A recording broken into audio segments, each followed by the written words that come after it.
From Carolla One Studios in Glendale, California, this is the Adam Carolla Show. With Gina Grant on news, Bald Brian on sound effects, a spirited round of the Rotten Tomatoes game, and Jeff Cesario drops by for the sports with Chet Waterhouse. And now, he decorated your life. Adam Carolla. Yeah, get it on. Got to get on. No choice. I meant to get it on. Thanks for tuning in. Thanks for telling a friend. I love that about you, right, Gina Grant? That's right. And Bald Brian. I've probably had my share of 8s. Got a, speaking of that, some better hypothetical for you, Gina Grant. Oh, good. Yeah. By the way, Decorating the Life, the Kenny Rogers song, I was saying Decorating Life, the Kenny Rogers story. I was corrected by Mike Lynch, who pointed out that through the years, the Kenny Rogers song was the song I was weeping openly at holding my young son. That makes sense. Why would Lynch know? Is he always in a sauna with you? Because it was in a book. Got it was in anything that was in a book he has on his computer, and then he just checks it. I mean, when you're working on our 6th book, you have to constantly say, did we talk about this? And then he just hops on his computer and puts in a few reference things, and we figure out if we talked about or what part we talked about. So we have the hypothetical. We also have the poll and the breakdown. So this is, would you rather be with 1-8 or a combined 10 threesome? Now, somebody tweeted me today and said I'd go with a 10 and a 0. What? That's not fair to me. I said that yesterday. Did you said an 11 and a negative 1. That's right. Yeah, no, you can't go with the 0. We got to go. You go with a 9 and a 1. Yeah. But and then someone else tweeted me a more apt hypothetical for you, Gina Grant. Okay. And for all the ladies, because you were clear that you wouldn't take the threesome because you'd take the 7 and the 3 or the 8 and the 2, but what do you want the 2 for? Why you would have I the let 8. 2 5s fuck She me? said something to the effect of, I don't want to fuck 2 5s. Yeah. What Right. unless I'm getting paid. Exactly. What is in it for me? I keep going. The more apt hypothetical for the lady, and I should couch this by saying, it's a fantasy situation. For the lady, aspirational. it would be 1-8 Okay. versus, instead of the combined 10, 2 8s. Oh, interesting. Yes, or maybe we should just give up it and go a combined 15. But either way, Now we're cooking with gas. Now we have with hypothetical. Now you have to make a decision. 1-8 or 2 8s? Yeah, let's say 1-8 or 2 8s. I mean, 2 8s, obviously. 2 8s. Right. Well, I'm What's so funny? Not obvious to everyone. Dying. But I mean, In the fantasy world. Yeah. Okay. 2 8s. What if we made a combined? What if we went with a combined 14, and you could break that down however you wanted? Okay, now I see what's going on here. Now you could have your 2 7s or your 8 and a 6. Hold on. Sonny should listen to this as you prepare to play Blackjack. I know. Carry the 2.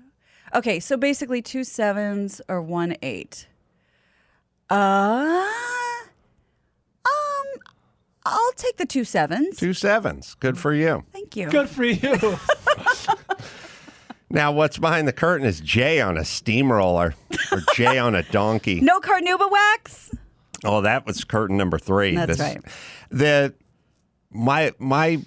My situation growing up was so preposterous that whenever I watched Let's Make a Deal and they'd go curtain 3 and they go bum bum bum bum one one, Jay would be on a steamroller or a donkey. But I was like, do you get the donkey? You get a free donkey. Or a free steamroller. Yeah. It's got to have some street value. That's right. Thank you for tailoring that, because that one really felt like more of a challenge. I agree. That was, someone tweeted that to me. Smart. All right, so the threesome staff poll, it was Ryan and Matt who said they were going with the threesome, but combined 10. We didn't break down their combined 10 into actual numbers. We just took the 10. But I'd like to know the breakdown. First, intern Ryan is going to get on the blower. Ryan? Well, first of all, also I said a 6 and a 4 because in my mind I was sort of like, well, I don't know. Honestly, I don't think I'd be able to perform. I've never had a threesome, so I'd be intimidated to have a threesome like with an 8 in there. Not yet. You know? I love how self-aware he is. Right. You don't want the 8 in there because they judge. The other thing I was thinking is I was imagining it realistically, and like if there was an 8 and a 2, I'm imagining the 2 wanted to have sex with me, and she dragged her 8 friend into it, and probably I'd have a lot more action going on with the 2 than the 8. Oh, right. Wow. Yeah, because what's the 8 need the threesome for? The 8's the bait, as they say. That's what my license plate frame says on the van. 8 and switch. 8 and switch. That's good. Yeah, so she'd open the door. The 8 would open the door, but the 2 would be the one who was entering the boudoir. But Ryan, But remember, it's got to be broken down sort of evenly and equitably sexually. No narratives allowed. right. Ryan. Ryan's going with more of like the Woody Allen, like that's a bad example. The Groucho Marx. I don't want to be a belong. member. Yeah, you're a tall, good-looking, nice guy. Don't I think you can handle an 8. I honestly don't know if I could handle a 2 though. Oh boy. Yeah, it's Okay. the 2 that's the difficulty. And then I think, might we all fall prey to that thing where we felt so self-conscious that we were spending too much time on the 2 because we felt like we didn't want to be... Overcompensate. Yeah. It's like I'm 10 times nicer to black people than I am to white guys because I'm like, I don't want him to think that I don't like him Right. because he's black, Right. Yeah. So there's an overcompensation. Yeah. The 2's in your world. Yeah, interesting.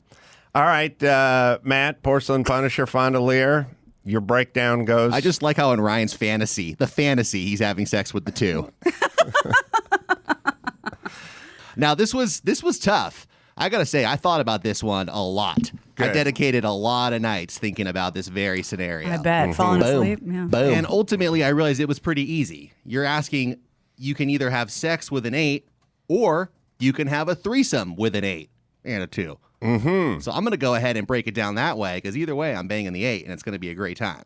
Right. But remember, you're- you got to give equal But this is time the to two. the Right. 2. Sure. Have we talked about the lights? The lights, is that part of the scenario? Because in my fantasy, they're off.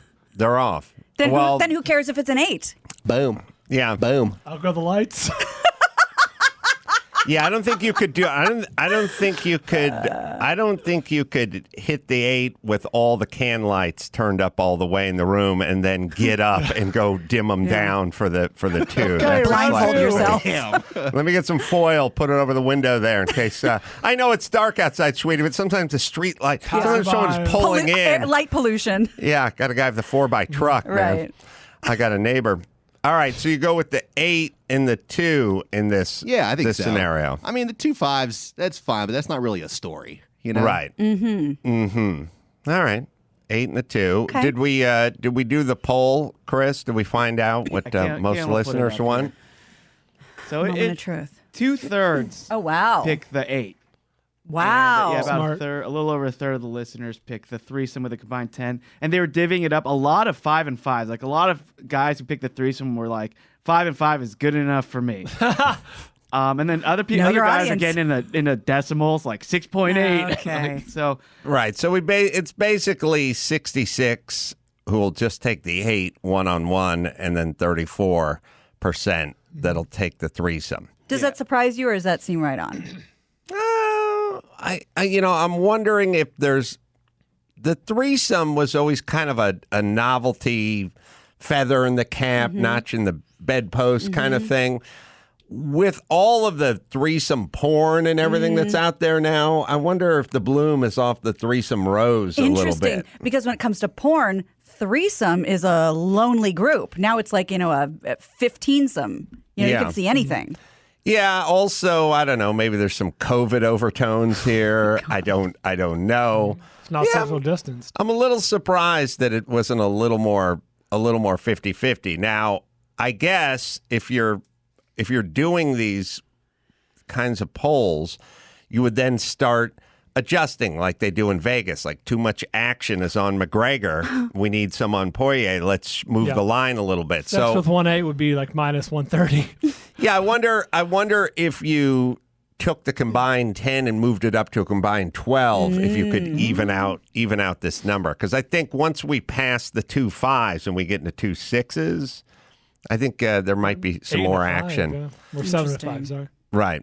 Either way, almost 2,000 votes, and we've got 21 hours left. I don't know. Are we closing the polls? Well, they'll be closing they got another day to Okay. get to the You have bottom to of it. set the time. This Well, this is- conversation's been well worth our time. This is interesting. Yeah. And then what also has been is the basic breakdown, the 5 and 5, you say? Yeah, a lot of the replies are just 5 and 5, and then like about a 6 and 4. Some people are saying, and then they're getting to the decimals after that. I have a side question that maybe we save for another day, or maybe we just throw it in real quick. For guys, a threesome with 110 and one dude, or 2 5s. That's interesting. I think the guys would go with the 10. I think Yeah, 10's a game changer. I think that you know what I used to hate? But you're really crossing swords. You know the How short is he? How short is she? you know the I don't know if you ever remember this from like the annals of dude talk, like back in the day, but there was always the one dude who would go, "Dude, there is no 10. There's no actual 10. It doesn't exist. unicorn. It's hypothetical." Sure. You know, I always hated that fucking Yeah, there's no dude. thing's a perfect 10. Yeah. Right. But I would say there is, and we have to decide. Yeah. We have to say that is. A young Cindy Crawford and Before a this- dude, Yeah. or 2. I go like 25-year-old Elizabeth Hurley. Okay, fine, sure. Her name's Stephanie Seymour, and it's 1991. Right. That's right. So There you go. There's and your her and a buddy, Ooh, and Dawson. the dude's Axl Rose. Yeah. Hey, buddy, sign this. 10. Yeah. All right. Well, we'll continue this quest, but I find it interesting. Hot off the presses, I got a Love Boat clip to play. Oh, cool. Good, good. You Gina- will run out of episodes at some point, right? I don't know because Asking for a listener. each episode is an hour long. they're an There's hour, so we much. learned. There's so much in there. But now we always talk about how it was a freewheeling sex boat, and the Doc and Gopher could just compete over anyone who came on. They could Fox in a chicken coop. fight over passengers that were Yes. coming onto the ship.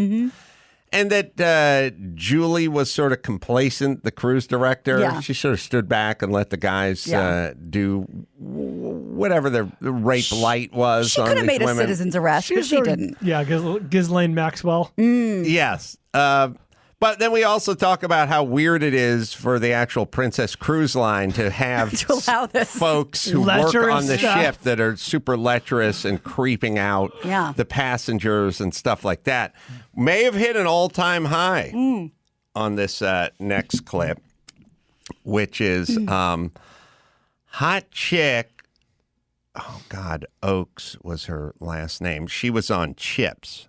Okay. She was the good-looking blonde. Every time you did a cop show, you needed a good-looking blonde course, yeah. on the force Sure. that no one seemed to really be attracted to for some insane reason. Right.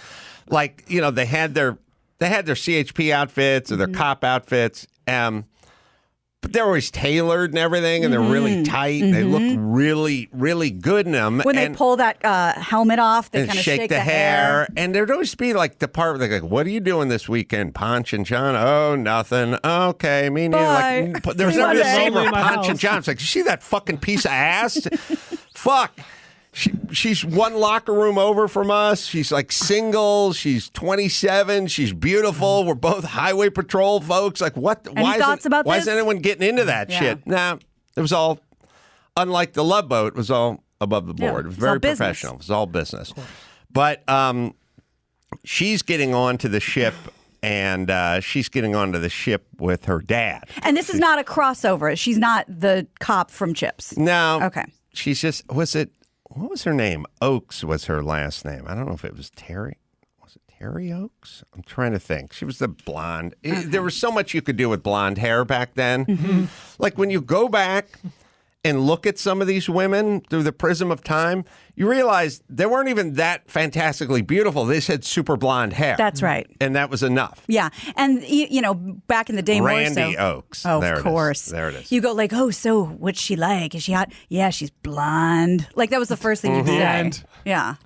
Right. And then the guy is the guy from WKRP in Cincinnati. Oh, the guy with the like the black kind of little bit of Jufro. Yeah, we'll see that guy. But he's getting on the ship solo. She gets on before him with her dad, and Julie, the cruise director, is working the clipboard. Okay.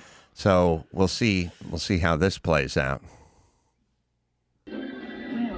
You're on the promenade deck, cabins 341 and 342. That's right. So she goes off with her dad. Then this guy comes on. May I help you? I'm Dr. Jonathan Hunt, but I'm not saying. Right off the bat, I spot my dream shipmate. She's taken. Oh! Hang on to your ticket. That's her father she's traveling with. Father? Uh-huh. Hang on to your Bless ticket. you. Final statistics, please. Sure. Marcy Crane on the promenade deck, cabin 341. Oh my, No. that is a violation. No. All right. Wait. Oh, doctor, wouldn't you like to know where you're staying? You just told me. Oh my God. She's Julie is- telling her where That passengers is a are. She is violation. more than complicit. Yeah, that is. That is a If huge... that woman is raped, Julie's doing time. Absolutely. There's got to be company policy against that. And she even gave out more information than he asked for. That's right.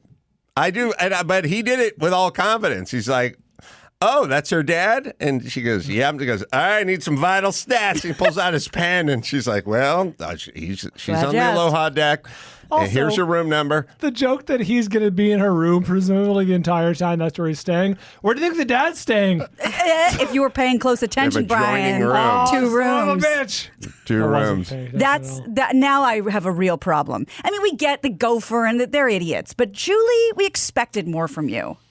Wow. She just completely. And with just the biggest shit-eating grin on her face, Yeah. like she wasn't debating it. It wasn't an angel and devil Oh, she moment. offered the information up freely.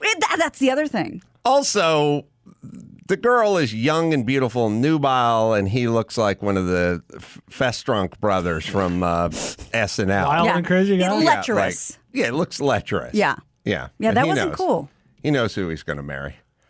And these aren't like super cut highlights that people send you. This is just a random episode you happen to see. Oh, yeah. I got to mark it down because I don't want to interrupt the episode by Right. stopping and Right. filming, Yeah. chronicling it. I have to go all the way through. Now, of course, Unbelievable. she loves the guy. I mean, immediately just. Well, it's not so long. That's all you could do. It's if the first dude that hits on you, you gotta. And then the dad doesn't like it.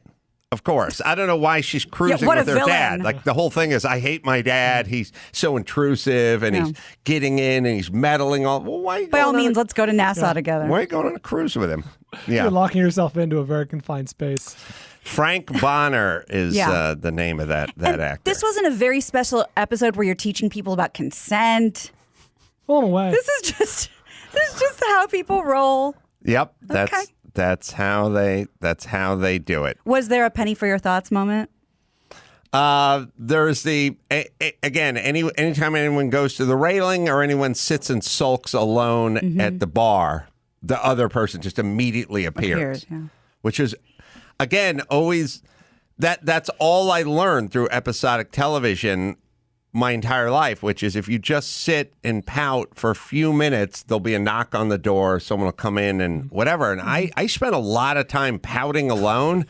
How many knocks? No, just Nary at a some knock. point you'd beat off and go to bed. Like there was just nobody ever knocked on the door. I could remember the distinct fantasy of that. Oh, she's coming. Oh, she's gonna. Never, No. never. All the pouting, all the sitting, all the standing by the railing. Never. It never manifested itself in one human being showing up and like saying they were all wrong. Wow. Yeah, it didn't happen. But that's It's one of the many lies of Love Boat. but you had to try. All right, that was for you, Gina, because I Thank figured you. you'd like that she was actually giving out I am- passenger information. I am Gleefully. outraged. Yeah. Speaking of weird couples that go on cruises and like unusual pairings, and the threesome conversation we were having earlier. So I went on a bachelor party a few years ago, and my buddy was talking to two girls in a hot tub. Oh, no. And it was like a 9 and a 1, or a 1 or 2. but they came together, and he's like, how do you guys know each other? What's going on? And she's the hot girl's like, oh, she's my landlord. What? And it was just them two, and he was with them both the entire weekend. I mean, I don't think he did anything with them, but Landlord. yeah, she came with her landlord, and that was the pairing. I was with a million years ago. I was with like Danny Two Sheets, and we were in Vegas, and we were probably doing Crank Yankers or something, and we had this kind of goofy intern. Like that guy, sort of little husky with the moppy hair. It's just the fun. There's always the goofy intern who's kind of fun. And we were just like sitting up drinking. And, Daniel's whole thing is, I'll give you $100 to do this or $50 to do that. And there were two chicks at the bar, probably, I don't know, sevens. And he said to the intern, I'll give you $100 or whatever it was. You just go walk over there, and you get between them, and you can only say this, which was, menage a trois, ooh la la. And then you just had to stand there. You can't say anyone put me up to it. You can't do anything. It fucking worked. What? It worked. He had sex with him? And he got $100? It's okay. They left with him. Wow. Wow. Yeah. Matchmaker, send me a match. Ooh la la. That's all you had to say. If you're Kellison, are you happy about that? I think so. I think so. At that point, I think Kellison would have been right to not give him the 100. I think the intern got plenty that night. Yeah. I got to remind me to ask Daniel about that. But yeah, that's how it went. Menage a trois. Ooh la la. And nothing else. Wow. It's, by the way, better to say nothing else because all you do is start digging yourself a hole at that point. Just see if it works or not. Interesting. All right. I had a visit with my dad. I found out that he's never been fishing in his life. I'm now sort of interested in things my dad has never done. Now that he's how much turning time you 90. got? Okay, your dad doesn't do anything, but in as much as he doesn't do anything, fishing feels like it would be on his radar because it's solitary, it's slow, it takes a long time. It's still something, though. It's cheap. It's something, Yeah. though. You'd have to That's find a the whole stream. thing. You'd have to go do something. I sit there and I go, you ever been to Hawaii? And he's like, nope. And I'm like, okay, I write it down. Bingo. Yeah. I said to him, you ever had lobster? He's like, well, back in the day, it was an Italian neighborhood he grew up in. Some of the moms would, cut up the lobster and put it in with the red sauce and stuff. I said, no. Have you ever had a lobster tail? And he's like, Wear a bib. Yeah, lobster bisque don't count. don't know. Also, I bet he's had crab with a comedy K. right. He also found out that when he got divorced or when he moved out, I always tell you guys he had nothing and there was nothing to whack up and there's no assets and there was no homes and no deeds and no furniture or anything. And I tell you comically that he slept in Grandpa's office, but His father-in-law's office. that's the funny part. But the part I forgot is he said to me, yeah, I slept in the closet. And I said, no, not the closet. You slept in Grandpa's office. No. He said, no, not that room, not his den. There was literally a closet that was about 4 foot wide, about 8 foot deep, and it had a cot in it. Like it was a closet. He slept in the closet. And also, as it's, flex alerts out there, no air conditioning, no fan, no nothing. I don't know what month it was. He just slept in a closet. He slept in a closet. That sounds unpleasant. Yeah. Your enclosed patio is a step up. Yeah. Well, this is probably why he didn't sweat those Right. details. And then when I say to him stuff like, I always marvel. I go, how old were you? He's like, I don't know, 41, 42. I'm like, in your 40s? Nothing. Slept in a closet. And then, but there's an interesting thing, which was, I marvel because he's in his 40s and he had nothing. He was so destitute that he had a VW Bug worth $200, and then that was it. He just moved out with his VW Bug. And every time I press him a little bit, like I'll go, well, you're 42. How come no money? How come zero money? One time, this is why I hate school teachers. He got very sanctimonious. And he goes, because I was a school teacher. And I always laugh like, okay, but I knew people who are school teachers. They own homes. They can save money, sure. Yeah, and then today was kind of an interesting thing. I kept going. So you just slept in the closet. You couldn't get a one-bedroom apartment or something? And he would always say this, and this is an interesting thing, and maybe it's what's made me so keen to focus on people and their language. He kept saying, there was no money. But I realized it wasn't that there wasn't money. You didn't earn any money. This wasn't the Soviet Union and they were out of bread. Right. This was the mid-early 70s. Plenty of people had money. You had no money. You earned no money. It's the way you couch it, if you pardon the pun, because he didn't sleep should be so lucky. The way you caught it is you always take the pressure off of you, right? So you go, there was no money. There was no money. He didn't go, I failed to earn money at a fairly advanced age. It was just, there was no money, as if it's this kind of weird sort of externalization, socialization kind of approach to things. It was like, where was the money? Well, there wasn't any money. It's like, yeah, but everyone else who was responsible had money. He wasn't You in didn't Cuba. have money. Right. You didn't have money. Did you say that?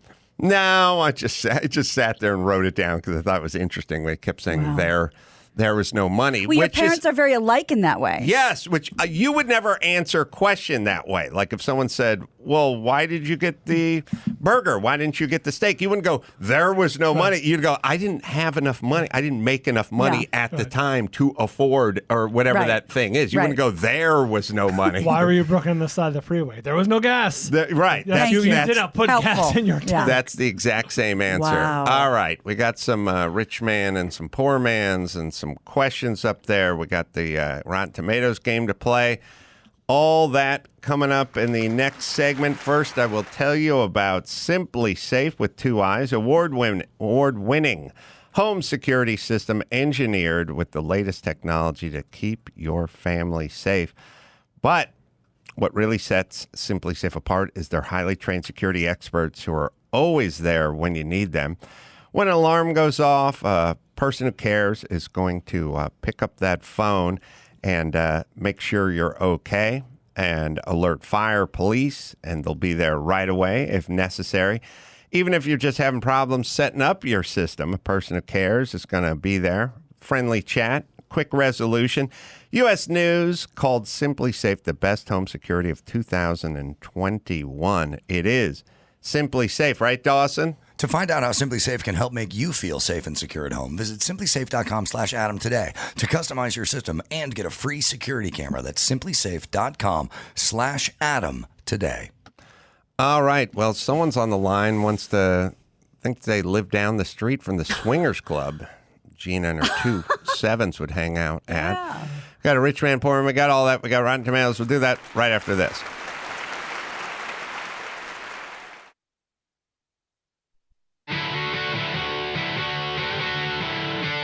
It's time to check Adam's voicemail. Adam, I have a rich man, poor man. You marry your cousin. You're either from some small town like Appalachia, or you're a member of the House of Habsburg, former rulers of the Holy Roman Empire. You can leave us a message at 888-634-1744.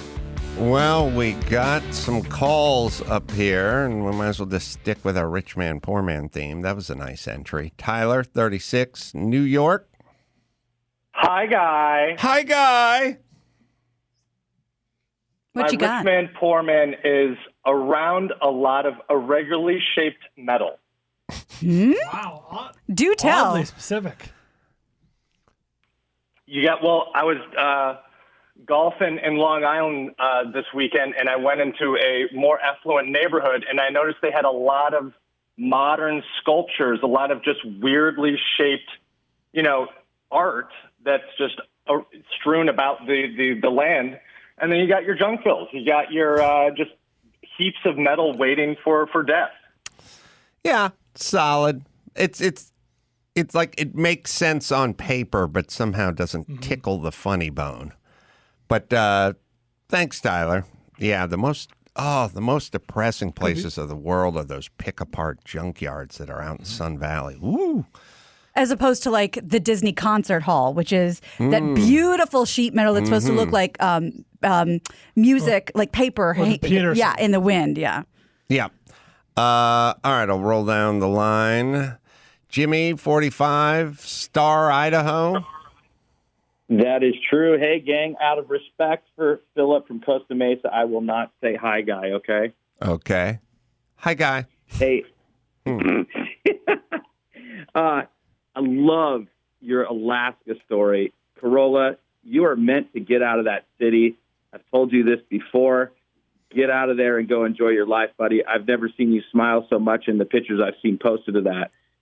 Yeah, it was a good. It's wondrous over there. You could tell. You could tell you were captivated. I even told my wife. I said Gina Grad even piped in and said, I normally don't get jealous of what other people do, but I'm just more than a tinge jealous about you having fun out there because you could tell you guys loved it. Oh yeah, I think everyone loved it equally as well. There was everyone who went on that trip was as equally into it. Every facet of it was fun, even into the nights with Chris and Mike playing. It was all miraculous. Yes. Well, you three are invited to move here to Idaho. I did 16 years ago. I used to live in Orange County and bailed that whole situation. But don't bring anybody else with you, especially if they're a libtard. They can't come here. Idaho is the place to be now. Don't say that, Gina. I heard land is plentiful and houses are cheap. Yeah.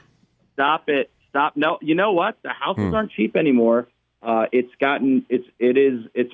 It's become ridiculous in housing pricing, but that's going to change, though. That'll change. Do they have a P.F. Chang's? Yes, we do. Okay. Wow. Here we go. All right. Well, now it's on my list. Hey, you guys, so the Black Eyed Peas, right? I'm not like a fan of them. Like they're good and they do good music, but it's not my thing. But I listened to it and I was like, Adam does a good interview. I want to ask you a question, and I really felt something in that interview. By the way, it was done brilliantly, and the way you flashed back to way back when they started and how you guys both talked about, does it even feel like it's real? Like how did we get where we're at? I want to know, are you, though I respect everything about you taking a stand and telling idiot bullies and people that are just making accusations about you and everybody that believes the way you do, like when you say prove it or shut up. I love that, and that's the only way that's going to change. I want to know, though, it seemed like I saw another side of Adam that I've been seeing a little more lately, where you, just as Brian and Gina have gravitated more to common sense and more of a, I would say, a conservative approach, Keep going. you seem to have tampered your aggression and your perseverance against maybe someone who doesn't quite fit in with you. And it seems like you're trying to bridge a gap between the blacks and whites, which I love. Is that something you're doing purposely, or is it just something that's coming out of you? Well, I don't want to bring someone into the studio and then have a race war with them. will.i.am is just a very thoughtful guy. He's an interesting guy. He's kind of an innovator.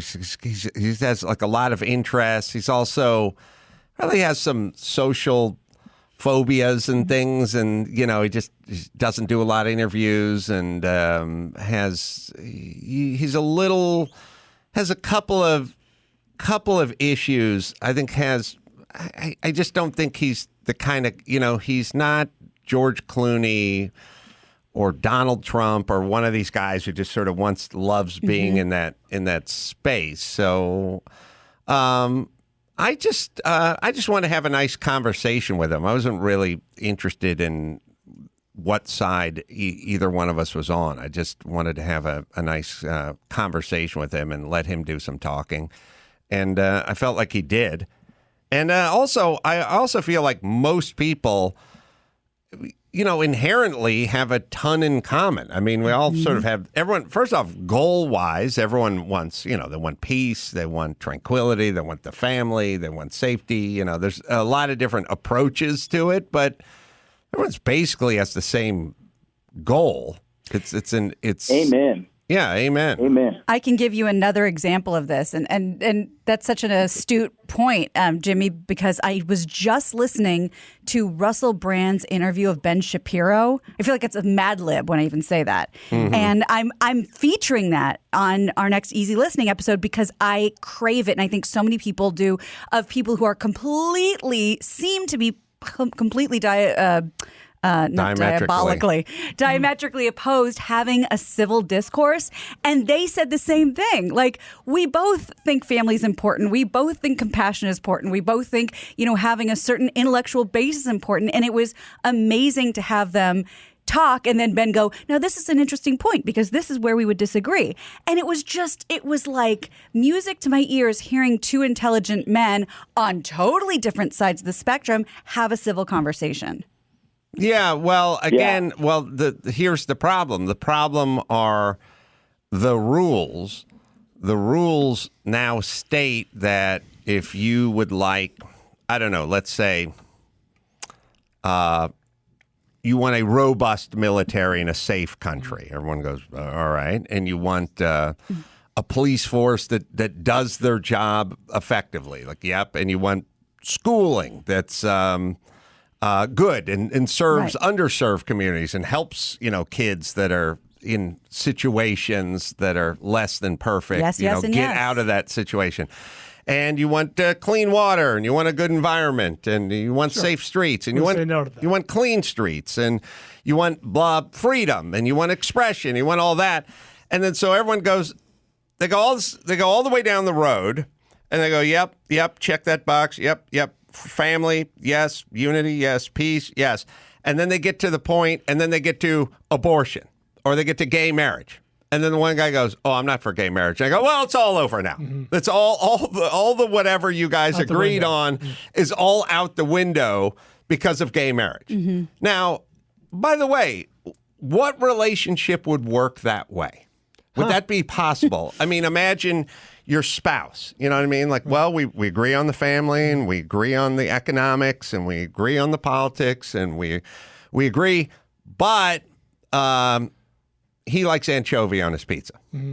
It's over. Deal breaker. That's funny you mentioned politics because that's a wedge issue, right? Like the idea that they'll use that against, another person in the primary where it's like, oh, you agree with the person on this, and this, but they're for abortion. You're obviously religious. You're against abortion. Can't vote for that person. You know what I mean? That drives the wedge, and it's like, oh, it's a deal breaker. Like, why is that a deal breaker? One thing you disagree on?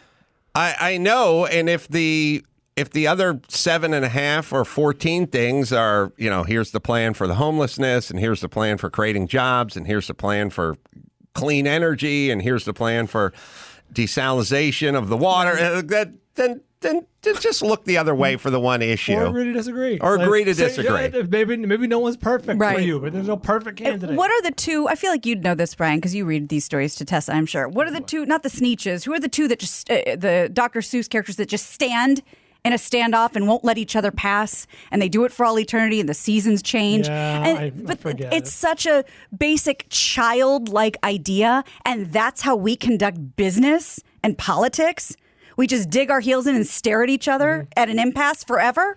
Oh, imagine, again, just friendships. Think about all the people you know with all their various different thoughts on different things. If you guys weren't simpatico, literally you have to be 10 for 10. Right. Yeah. Couldn't be 8 for 10. Oh, Adam, you don't spend any time on Facebook, do you? No. You know how many posts that say, I'm sorry, but if you're not for blah, blah, blah, or if you're against this, go ahead and unfriend me. Yeah. So that is happening.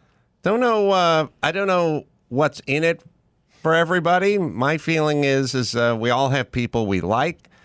We have disagreements on things. I mean, some are political, but some are just like the way you raise your kids. You know, like we all know those couples where it's like the way they raise their kids seems a little weird. That's a wedge issue. That's their business. You know what I mean? I even know people who the wife is staunchly Catholic and the husband is an atheist.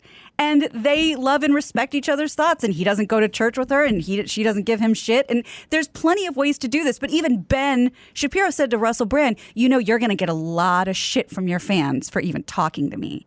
And vice versa. When you come on mine, I'm going to hear about it. So what are we to do? I believe you said that. Is that more of a... I remember O'Reilly said that to you. He was like, oh, Carolla, all your liberal Hollywood friends, they're going to give you a hard time. Is that just kind of playing it up for the base? I don't know. Is there anything to that? They won't talk to me, so I can't ask them. There's no one to ask. Well, I got to ask anything. There's an element of if you go on Ben Shapiro or Tucker Carlson or O'Reilly that you get that stink on you of, oh, this is now who you are, what you do. And there's also another really kind of insidious part of this whole thing, which is, what do we say to people all the time? Like, you know, they go, what are you doing Bill O'Reilly's show? And I'd go, he asked me to come on a show. He never told me what to say. He just asked me to come on a show. But no one would ever say that, like, what do you go on Conan O'Brien's show? It's like, he asked me to come on the show. And I've been on Terry Bradshaw's daytime show. I mean, they just ask you to come on and you come on. That's fine. They have a big audience. You went on the Huffington Post. I would go on any show. I would go on any show. I would never go on a show where they went, here are your talking points. Right. Here's what you have to talk about.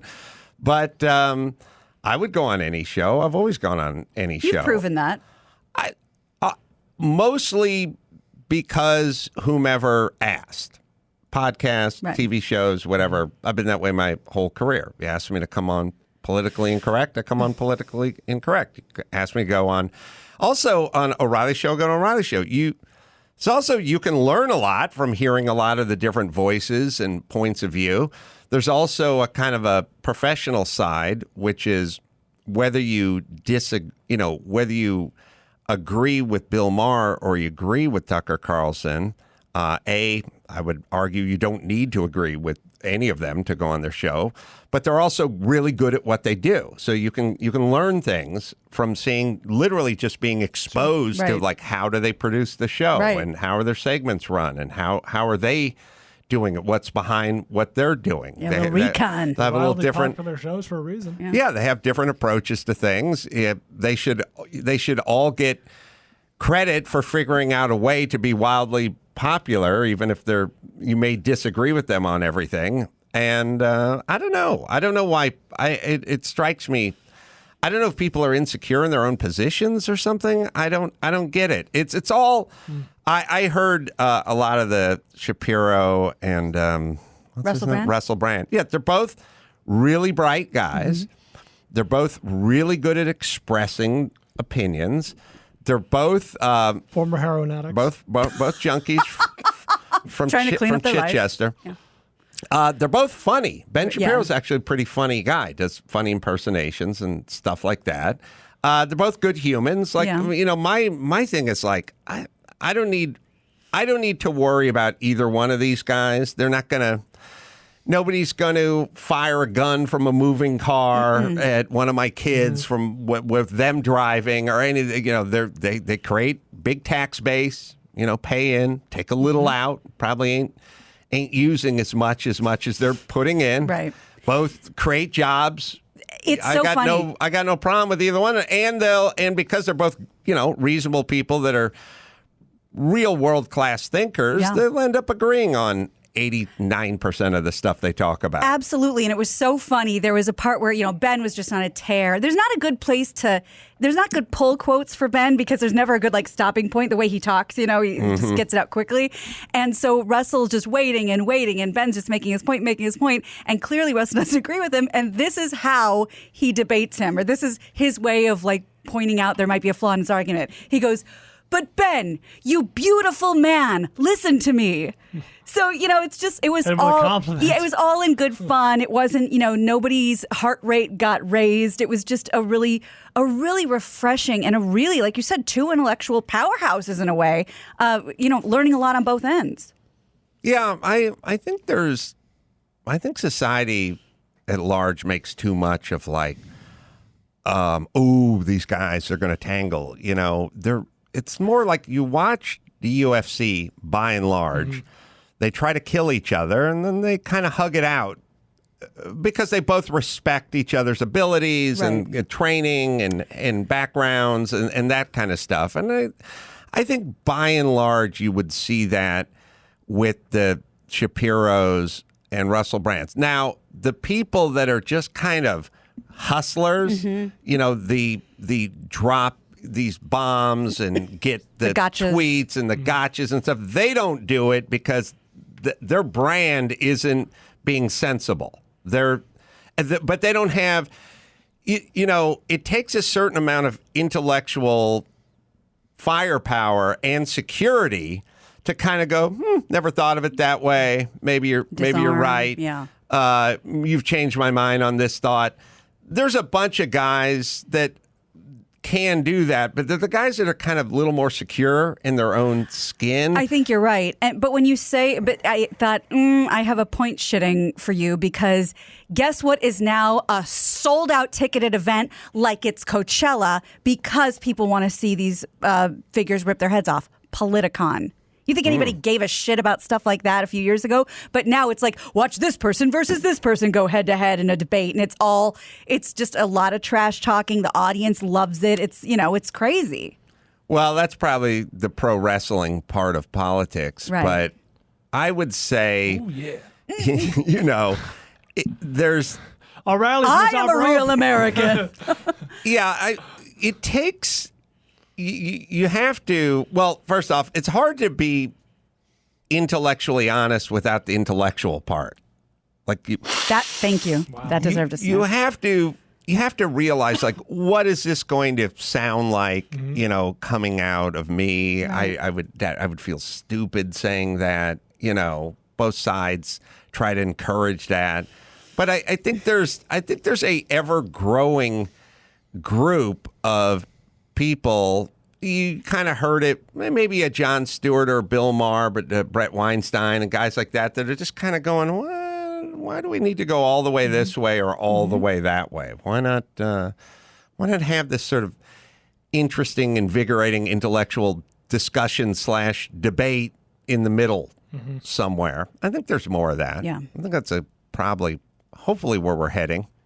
It's as I said, octagons and safe rooms and safe spaces and octagons, and then it's Priuses and Ford Humvees, Raptors and Humvees. But maybe there's maybe we'll move back toward the Accords and the Camrys. A sensible Camry. That'd be nice. Good mileage. Also, I think at their core, Russell Brand and Ben Shapiro, at their core, they're both nice people. They're both kind of gentle people. Right. They're not going to try to brutalize each other.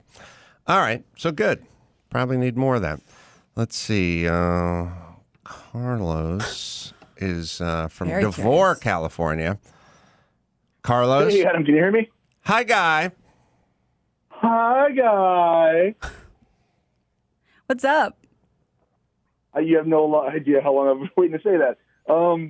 Sorry, I'm a little nervous, first-time caller. Adam, I freaking love you. I've been listening to you since Loveline since '99.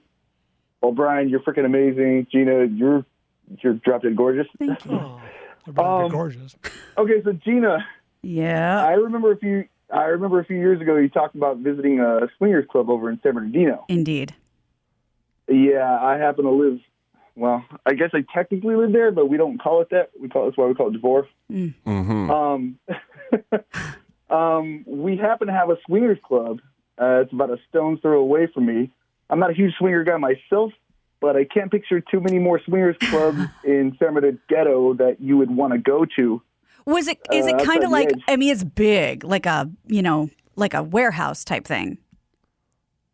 Oh, it might not be the one. This was so you have more than one.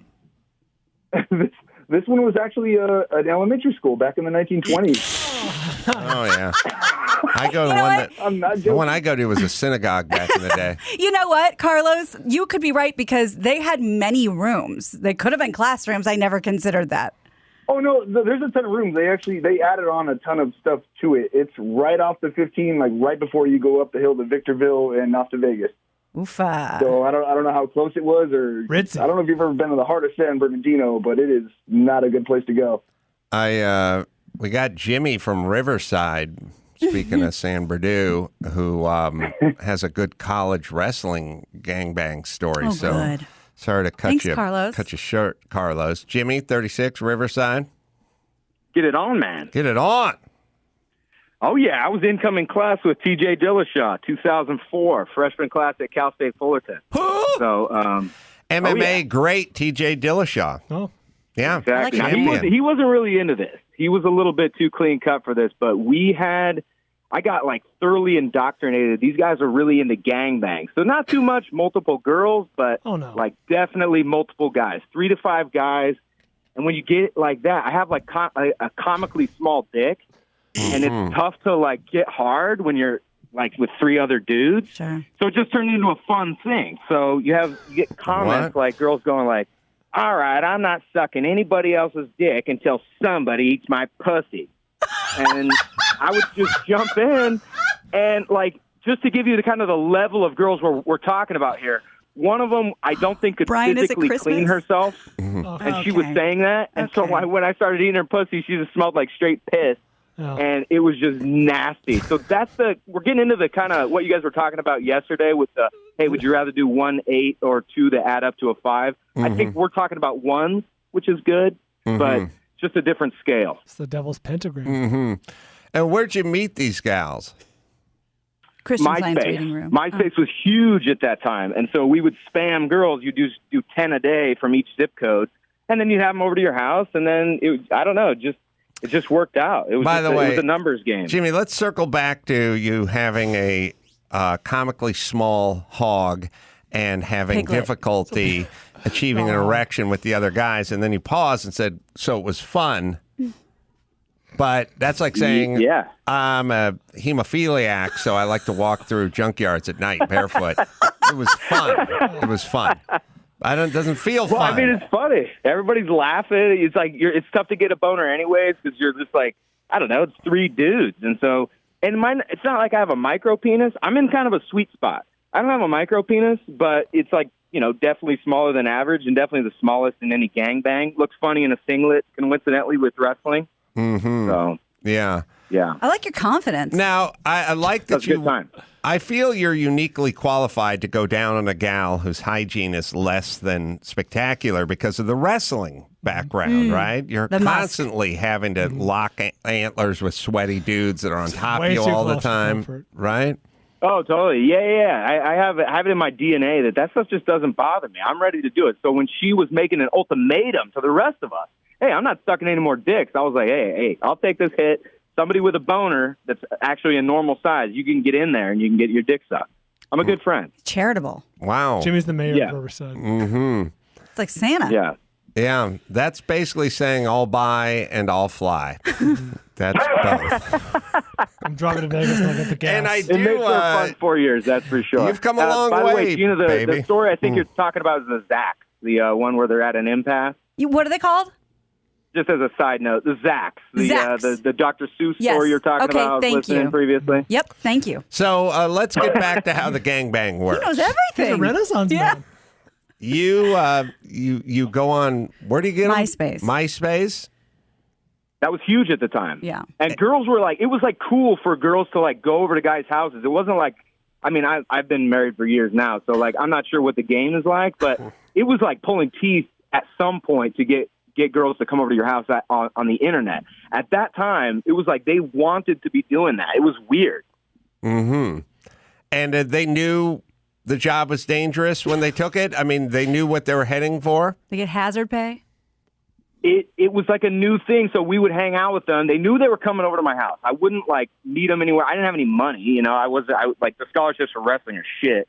I didn't have any money, and so they would just come over. We'd be hanging out, and then just kind of start hooking up, and then, or I have friends in the room, and I don't know. It was just a good time, and we would just start getting all together. But there were some that were arranged. Like one was off at Embassy Suites right there in Brea. You played that Brea club. There's there's an Embassy Suites right there. We had a big one off of alt.com that my buddy pulled, and there was like a snack station. There was a condom station, a lube station. There were like 3 girls. We had 9 guys. They were pissed off because we had told them we were going to bring 13, and the guy was like, "Oh, all right, okay, come on in. If you only have 9, I guess that's good enough for today." 9 so dudes, crazy. 9 dudes and 1 chick. Yes. And she was pissed that there weren't 13 guys? Yes. They were like frustrated with us. I'm confused. I feel like 9 guys plus the lube station, the condom station, the snack station, the continental breakfast afterward down in the lobby. I feel like she'd got what she'd signed up for 9 times. What number would you assign her? Somewhere between a 2 to a 3, I would say. Oh boy. Okay. It's a narrow range. Pretty rough. Mm-hmm. Yeah. Where did you go in the 9 guys? That's a baseball team. What were you batting? Right. No DH. I always want to go lead off and just try to make some contact. Set the table. I was having trouble getting a boner in that one too. Oh. So I think something turned me on. I blew my load real fast. Like I suddenly was able to get a boner, blew my load, and then I was just on. I was at the snack station the rest of the time, kind of just hanging out, enjoying the fun. It's kind of a funny thing you're doing. It's just things that come to mind that are, like over the top to your friends, and it's just like a good environment. The girl's ready to go along with it. It's just a funny thing. It's not even as much like sexual. It's not like, hey, somebody was mentioning for the spank bank yesterday. It's not really for that, at least for me. It was more just a funny experience. Jimmy swung at the first pitch and lined out. Exactly. All right, so is it you don't want to get the snack station now? You want the condom station and the snack station and the lube station. I feel like there's got to be an order to that. Staggered, yeah. You don't want people dipping chips in the lube, you know what I mean? Because they're drunk, Oh, the right. lights are dim. Right. You know what I mean? Period. Did you get there and set up early, Jimmy? I didn't set up. It was all set up. It was arranged. It was actually her husband that wanted us to all bang her in front of him. It was a little weird. And he had his shirt on the whole time, and he was like taking pictures and constantly reassuring us that it was only from the chest down that he was taking pictures. A weird dude, definitely, and weird people that are into this. That's for sure. But there's a definite order to the snack station or to your stations. I got them out of order because I blew my load so fast. Oh yeah, right. Caller of the year. Yeah, we've all been there. Amongst us. Yes. Now, how much of this is orchestrated by the husbands? I feel like the husband plays a role in this. A lot. This was the husband putting this on, right? At that level, yes, but just the ones. I mean, just the casual ones off MySpace. That was the vast majority of the ones that I had. So, I guess those bigger ones for sure. But the ones where there's like 2 or 3 guys who are just kind of hanging out, those are all kind of organic. Mm-hmm. Well, there are guys that are into this. Allegedly, isn't this the Jerry Falwell Jr. story? I guess. Allegedly. Wow. There are guys that are into this. And how does the first meeting with the husband work? He pulls out his pocket watch and says, "You're tardy," and takes his brandy snifter and swirls it around in his hand a little. At some point, when he finds out you only have 9, not 13, he takes his top hat and he leans it forward and said, "Good day." He tapped with his cane. That's right. Like that? It was my buddy that arranged everything. So they had a bunch of phone conversations, like really dictating, I guess, kind of the rules of the game, for lack of a better term, where like, hey, this is cool if you guys do this with her. She can take a couple facials, probably not everybody. Also, nobody's going to be doing anal, or, she'll give this, everything was kind of laid out with on the phone. And How then many once we facials got is there, too many like facials? I said, the disappointment at so few of us. Right. Mm-hmm. Again, when 9 shows up on a 13, I feel like that's a pretty good gangbang. That's a win. You got to figure out. I thought we did good. Yeah, you got to figure a couple guys aren't going to make the trip, right? Yeah, check it out. Yeah. Jimmy, you seem really chivalrous. Did you at least ice her down? We just shared some jokes. We shared some pleasantries. Yes, I appreciate that you bring that up. I was very polite to her, but we're all real nice. We're about to get laid, so everybody's in a pretty good mood. Courtly. So, yeah. Jovial. Yeah. And everyone's exactly. wrestling, so the guys are in good shape, That's right. right? Oh, yeah, everybody's got a six-pack. They're happy about that. I'm sure it looks pretty funny if anybody ever, I'd love to find that husband's pictures where it's like dudes with six-packs, getting up on, like a 2 or a 3, if you can imagine that. So, yeah. Yeah. But it's better. I mean, with a 10, you don't get quotes of elegance like it's going to stink down there, warning us as we're pulling our pants down. Like, you just don't get gold like that. Yeah, you don't get those kind of declarations. Right. But you hold near and dear to your heart. That was one of your favorite parts, it sounds like. Oh, exactly. Yeah, quotes of elegance are great. Yeah. Quotes of elegance. Okay, Jimmy. Good luck. Please tell me you're not wrestling anymore. You're working with handicapped kids or something good. Something to serve the community? Yeah. No, I'm a physical therapist. Oh, okay. Oh, boy. All right. Jimmy, That's a little bit behind me. It actually kind of fucked up my ability to have really good intimacy with my wife, so I had to do some deep soul searching, but I think I turned out all right. I think it's all plus in the end. Jimmy, please call again. Yeah. I like the cut of his jib. Wow. I like the cut of his whack bib. Just traffic and weather. I could do anything, Jimmy. He's a positive soul. Yeah. Seems It's happy. upbeat. Maybe we should get Shapiro to interview him. That would be really... I bet they'd find a lot of common ground. That's absolutely right. He's real glasses half full. Jizz glass. All right. Last question, and we'll bring Cesario on, and we'll play some Rotten Tomatoes. Corey, 51, Roseville. Hey, thanks for taking my call, Adam. Yeah. Hey, I see you're writing a book that you claiming people can ask questions of an asshole. And I just want to really know why you think you're an asshole as opposed to just a dick. I don't know if they'll let you say dick on the cover. I think you got to do the a-hole. It's an important question. That's a distinction. Or like the radio. You can say, like, you pissed me off, but you can't say, I have to go piss. Oh, you have to say, we can't piss on you. Right. Yeah. I like to keep the dicks as far away from the assholes as I can. That's right. But you keep them apart. But so what is the difference? I think I know. I just wrote a book called Be Less Dickish. I wrote a book with my therapist, Adam. How do you like that? Your therapist sounds like a gifted therapist. Tell us about that. So, yeah, my therapist is writing a book about assholes, douchebags, pussies, and dicks. And he sent me the manuscript, and I thought, man, this needs some work. So we got together, and we teamed up, and we published it recently. It's called Be Less Dickish. Mm-hmm. But I want to know what you think is the difference. Now, can I just ask this? When you say therapist, do you mean licensed therapist, or do you mean like when a homeless guy refers to another homeless guy as his partner? It's a physical therapist. No, it's It's Jimmy.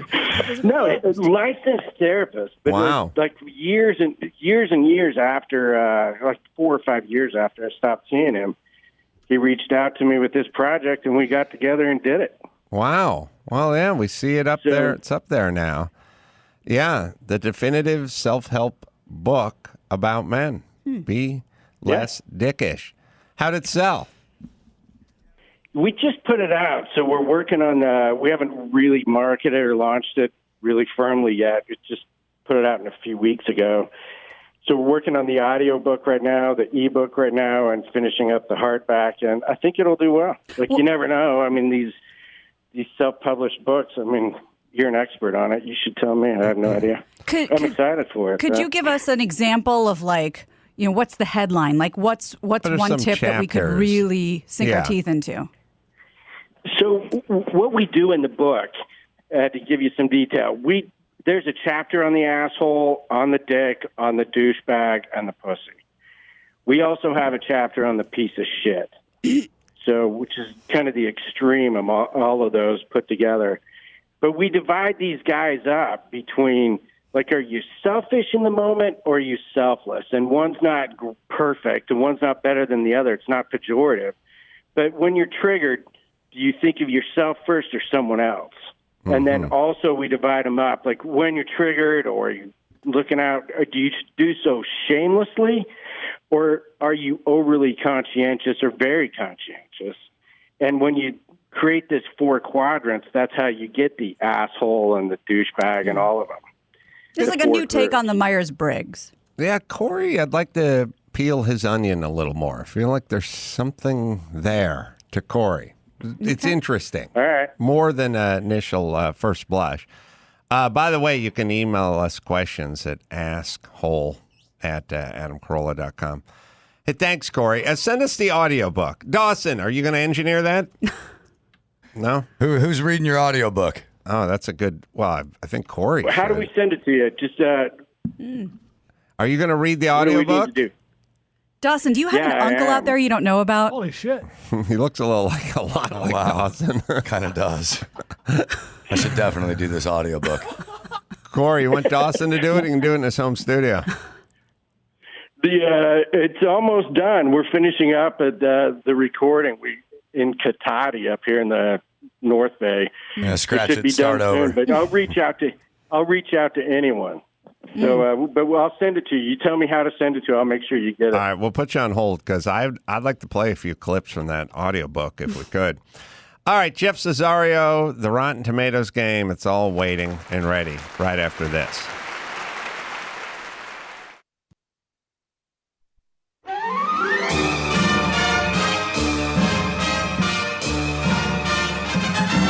It's time for Nicaraguan Name That Movie with Adam's buddy Oswaldo. See if you can guess which movie this famous line is from. Get busy living or get busy dying. If you said The Shawshank Redemption, Get busy living or get busy dying.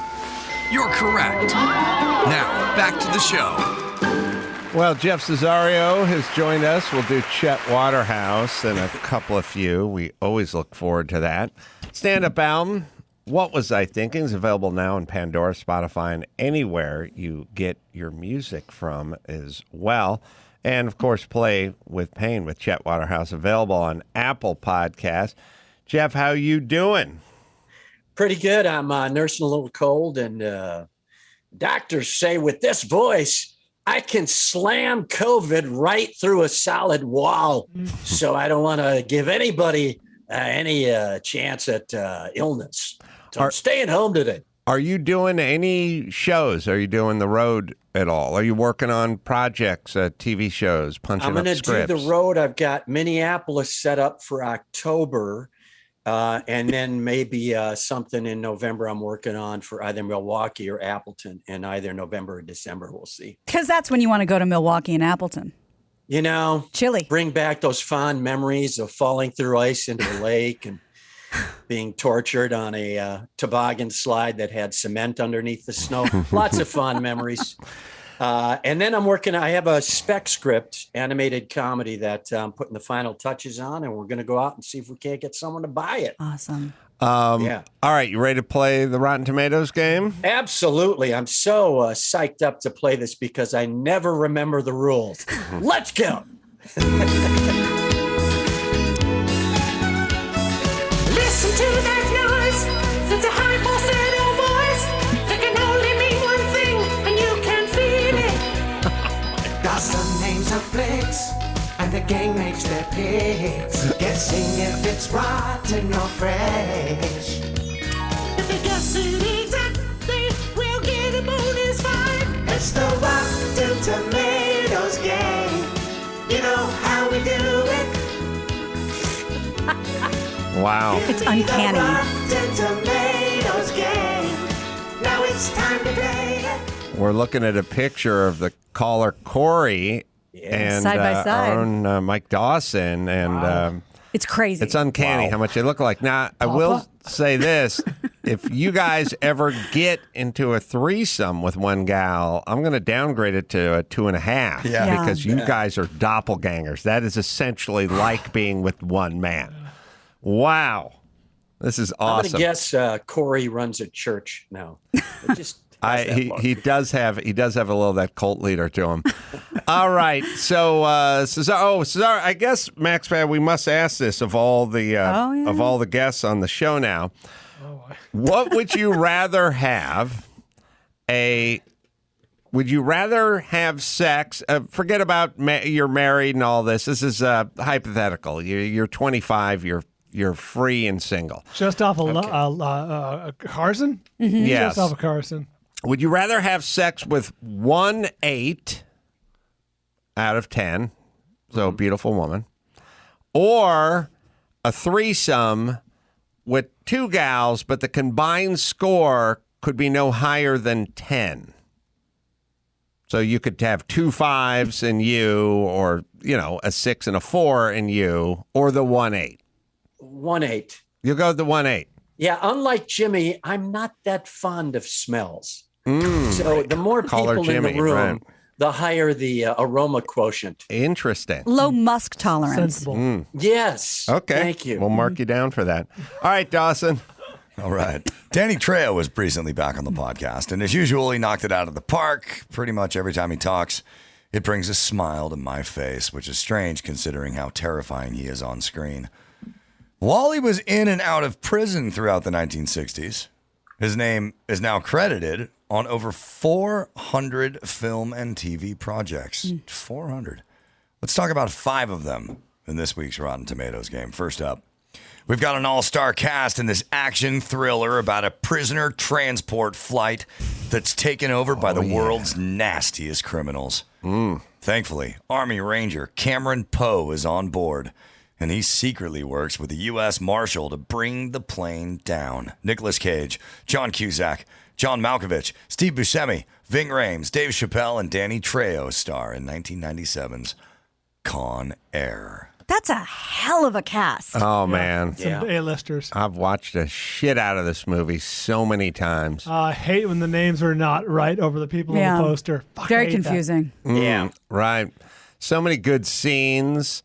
People forget young Dave Chappelle in this movie. Steve Buscemi, did he get mentioned? There's a lot of big names in this. Yeah, a lot of big names, lots of action, lots of fun. Chappelle falls on a car. Right. I'll leave it at that. Yeah. They have every trope in the world. There's Cusack's the cool FBI agent. Then there's the super dick FBI agent. And, of course, he pulls up in his Corvette, his vintage Corvette. He's like, don't even look at it. Right. It's my baby. Don't even come near that car. Gee, I wonder what's going to happen to that car. Anytime you walk past your car, stop and then buff out the fender with your sleeve, believe me, a safe is going to fall from an airplane and crush it moments later. Never do that move where you buff out your fender with your own sleeve. That was a narrow sliver of time when you could indicate a dick, a rich dick usually, by having them go beep beep on their car. Right. That was like 85 to like 91, and now it's just everywhere. Right. Oh, yeah, boy. the whole beginning of the movie is awesome. He comes back to the bar that his beautiful wife is bartending at or waitressing at. Who, She's Nicolas pregnant. Cage is he's a decorated Army Ranger. They always have that stupid. There's the greatest guys tropes from the 80s and the 90s were the townie guys. You know what I mean? So like the locals. He comes back, he's wearing his full uniform, he's an Army Ranger, he's fully decorated, and they're like, "What are you doing here, Gomer Pyle?"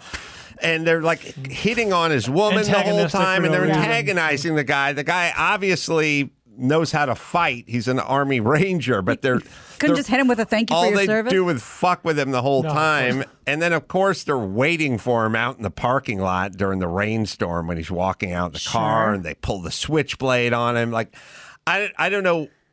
I don't even know where it came from, but they decided to tag him. Then, of course, the judge going guilty. Because I he gotta defended see this. himself. I You see. gotta see Should have this. known better with basically the judge's explanation. It's the kind of movie you don't mind that there's 12 writers on it. Right. Because it's so paint by numbers. You go, hey, we'll get some variety on how people interpret these scenes. You write the bar scene where they're hitting on his chick. You Right. write the judge scene. You don't mind it. It all tacks together somehow. And also Cage, I mean, his character must have had the worst representation ever. Because basically, here's why he goes to prison for 8 Pretty years. open and shut case. He comes to the bar where his pregnant wife is working. They want to have a dance. The townies get in the face. They like throw a drink on him. Yeah. There's 25 witnesses. They antagonize him and everything. And by the way, these guys have to have a rap sheet as Yeah. long Yeah. as This wasn't the the first Magna time. The sheriff Carta, knows right? them, yeah. Then at night, he goes out to the parking lot to get in his car, and they're all waiting for him with knives. After one of them lunges at him, he does the slow motion palm at the bridge of the nose, where the guy goes down and they Dutch the camera, and like he's dead. And then it's smash cut to the courtroom like, Mr. Poe. With your training and military expertise, you are a weapon. 8 years in prison. Like, first off, this guy's a hero. He was attacked in a parking lot. That judge would be recalled. Again, Right. dozens of witnesses. That's right. Okay. Well, the first thing you do on a movie like that is you fire the kid who's supposed to fact check anything in the script. Right. So that's out. So now you can get away Right. with stuff like this. All Makes right. complete sense. All right, lots of fun. No way the critics liked it, but they should. It definitely delivered. Do you want Jeff to go first? Had some had some laughs in it as well. Trejo was kind of fun, doing a lot of raping. Oh. I'm going to write my number down. Oh, I have to write my number. You don't, because you're going to go first. We'll take it. We'll take it from you. How say you? I say I agree. The critics probably hated it, but it may have snuck through a little bit with the tip of the cap, wink and a nudge from some critics, knowing what it was. I'll go 53. This is not a bad movie by any stretch. It's not great, but the scene with Buscemi in the pool, empty pool, fantastic scene. There's some good stuff in here. It's funny, it's tongue in cheek, and knows what it is. Like Jeff said, I went 61. Whoa, just barely fresh. I've never seen it. I've meant to, and I'll get around to it. It can't be fresh. I'm saying 48. I went one above Jeff. I went 54. I agree. Fun movie, great watchable movie. Critics are snobs. That's why I gave it rotten. Con Air is rotten. Oh, come on. At 56%. Wow. Take it. Okay. Well, it turns out that 1997 was a banner year for cinema. Not only Con Air, but also this classic creature feature about the hunt for a giant, legendary snake. The film's all-star cast includes Jennifer Lopez, Ice Cube, Jon Voight, Eric Stoltz, Owen Wilson, and in the opening scene, Danny Trejo. From 1997, Anaconda. Oh, Jon Voight doing his like Cuban accent. Brazilian, or I think. Brazilian, I mean, whatever. It's they're all like really Amazon. good. Hi, Chickle. Really good. It's pretty bad. Oh, that sounds horrible. Probably one of the reasons him and Angelina Jolie don't speak anymore. Well, because of this disaster. I said one of the reasons. I'd say the reason. All right. Wow. The log line is when you can't breathe, you can't scream. That's kind of fun. It makes sense. Yeah. Probably saw this movie 10 or 12 times? Yeah. It is what it is. It's kind of fun. Do they show the Anaconda? Yeah, I think they get Oh, in yeah, it. the Anaconda gets off screen. Did you say 96? Was that? 97. 1997. All right, let's see. Can't be fresh, but how low do we go? Well, I'll get out of the way if that's okay. Sure. I'll go 39. Hold on. Oh, okay. Hold on. All right. Interesting. All right. 39. Yeah, it's a poor man's Con Air. Mm-hmm. All right. 0 might be on the table here, Brian. Yeah, I always get this in Lake Placid confused with the giant alligator over the fuck that was. One was like campy and fun, and one was just stupid. I think this is the stupid one, so I went with 22. I went with 19. I too went with 39. Anaconda is rotten at 37%. All right. Needed I that. scratched out my 32. Good. God damn it. Our next film is a coming-of-age comedy. Weird that now this is weird because Anaconda's got 37% with the critics, 24 with the people. Movies like this Usually, Wow. Other way around. maybe it was the J-Lo tough chick part they liked. Maybe I don't know because you normally don't see them go this direction. Our next film is a coming-of-age comedy about a young man born without an immune system who sets out on a cross-country journey to stop the wedding of his newfound love. Inspired by a 1976 TV movie starring John Travolta, Well, Jake. Jake Gyllenhaal steps into the plastic bubble suit and meets up with Danny Trejo along the way. From 2001, Bubble Boy. Feels like Jeff would have written this. Was this like a Farrelly Brothers type movie, or was this supposed to be taken seriously? No, I think it was fairly serious. Fairly. Fairly serious. But was it like a joke or was it not a joke? I have no idea. I've never seen this. I don't. Because the Travolta one was not a joke. No, I don't think this was a joke. I mean, it's a look serious at the movie, and then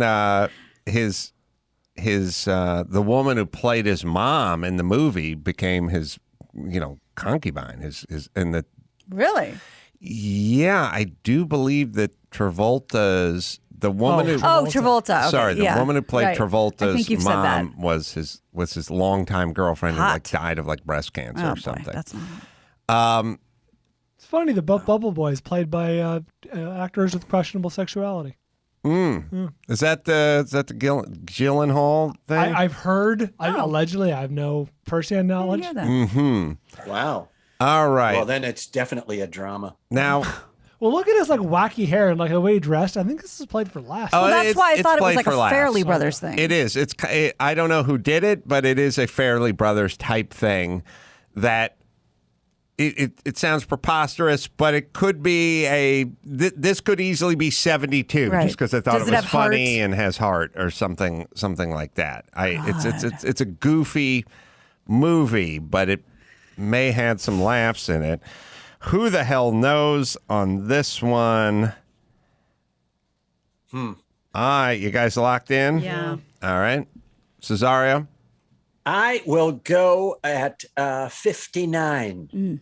Yeah, drawn blind. And that's here. pushing it. I think it's Yeah. lower than that, but I'll take a shot. I went lower than that. I said 44. I wrote down 59. You did 49. Bubble Boy is rotten. At 31%. But Wow. as Brian would say, nobody's ever told me you've got to see Bubble Boy. Exactly. I host a goddamn movie podcast. No one's like, Bubble Boy, you ever seen it? Danny Trejo takes the lead in this throwback exploitation film, originally conceived as a fake movie trailer during 2007's Grindhouse. In the feature film, the ultra-violence is as batshit crazy as the supporting cast, which includes Robert De Niro, Steven Seagal, and Lindsay Lohan. The film is written, produced, and directed by Robert Rodriguez, who happens to be second cousins with Danny Trejo. Wow. And has cast him in many of his films. From 2010, Machete. Machete. Where are you with Robert Rodriguez, Brian? You like stylized stuff? Very hit and miss, but the stuff I like a lot. I like Sin City. I really like From Dusk Till Dawn. Some of his stuff slaps. Some of it misses. I didn't like Grindhouse at all, or whatever his version of that was. Planet Terror. I'm trying to think. Are the critics going to like this kind of thing? Just because the Hispanic thing and it's campy and Robert Rodriguez is kind of a cool character. Yeah, you got to like anybody who puts an edit bay in a trailer and just parks it 30 miles west of Austin and says, I'm going to plant my flag here. And that's great. So I think the critics are all over this.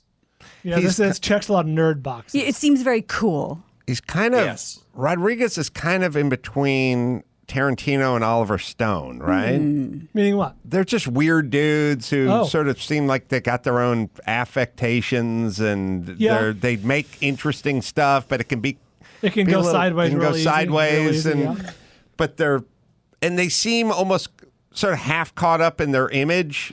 That and they're making a lot of movies with winks and nods to other movies and things that came before, and Trejo's personality, I'm sure, played a lot into this. So, film nerds love it. Okay. I got mine.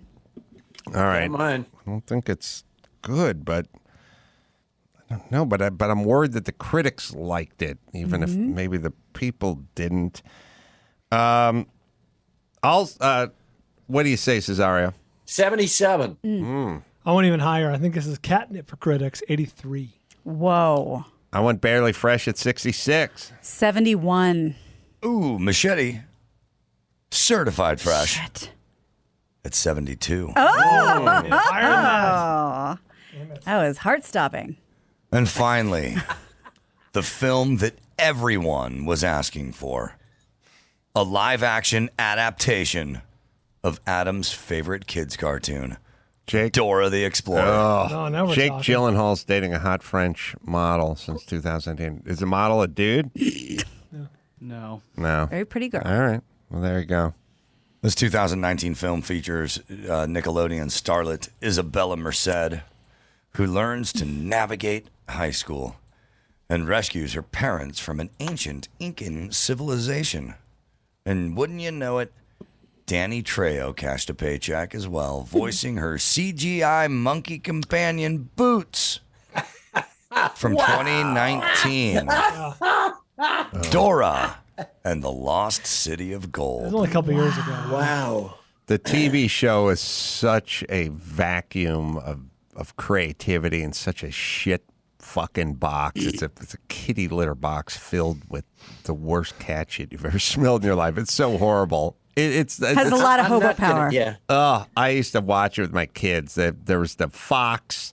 The fox stole things. The It was swiper, no "Swiper, swiping." stop swiping. Yeah. And then they had the monkey sidekick, Yeah. Boots, just like Spritle had Chim Chim on Speed Racer fucking 20 years earlier. Ugh. And when you got a Yuck. face like Danny Trejo's, and then you decide, nah, we'll just use his voice.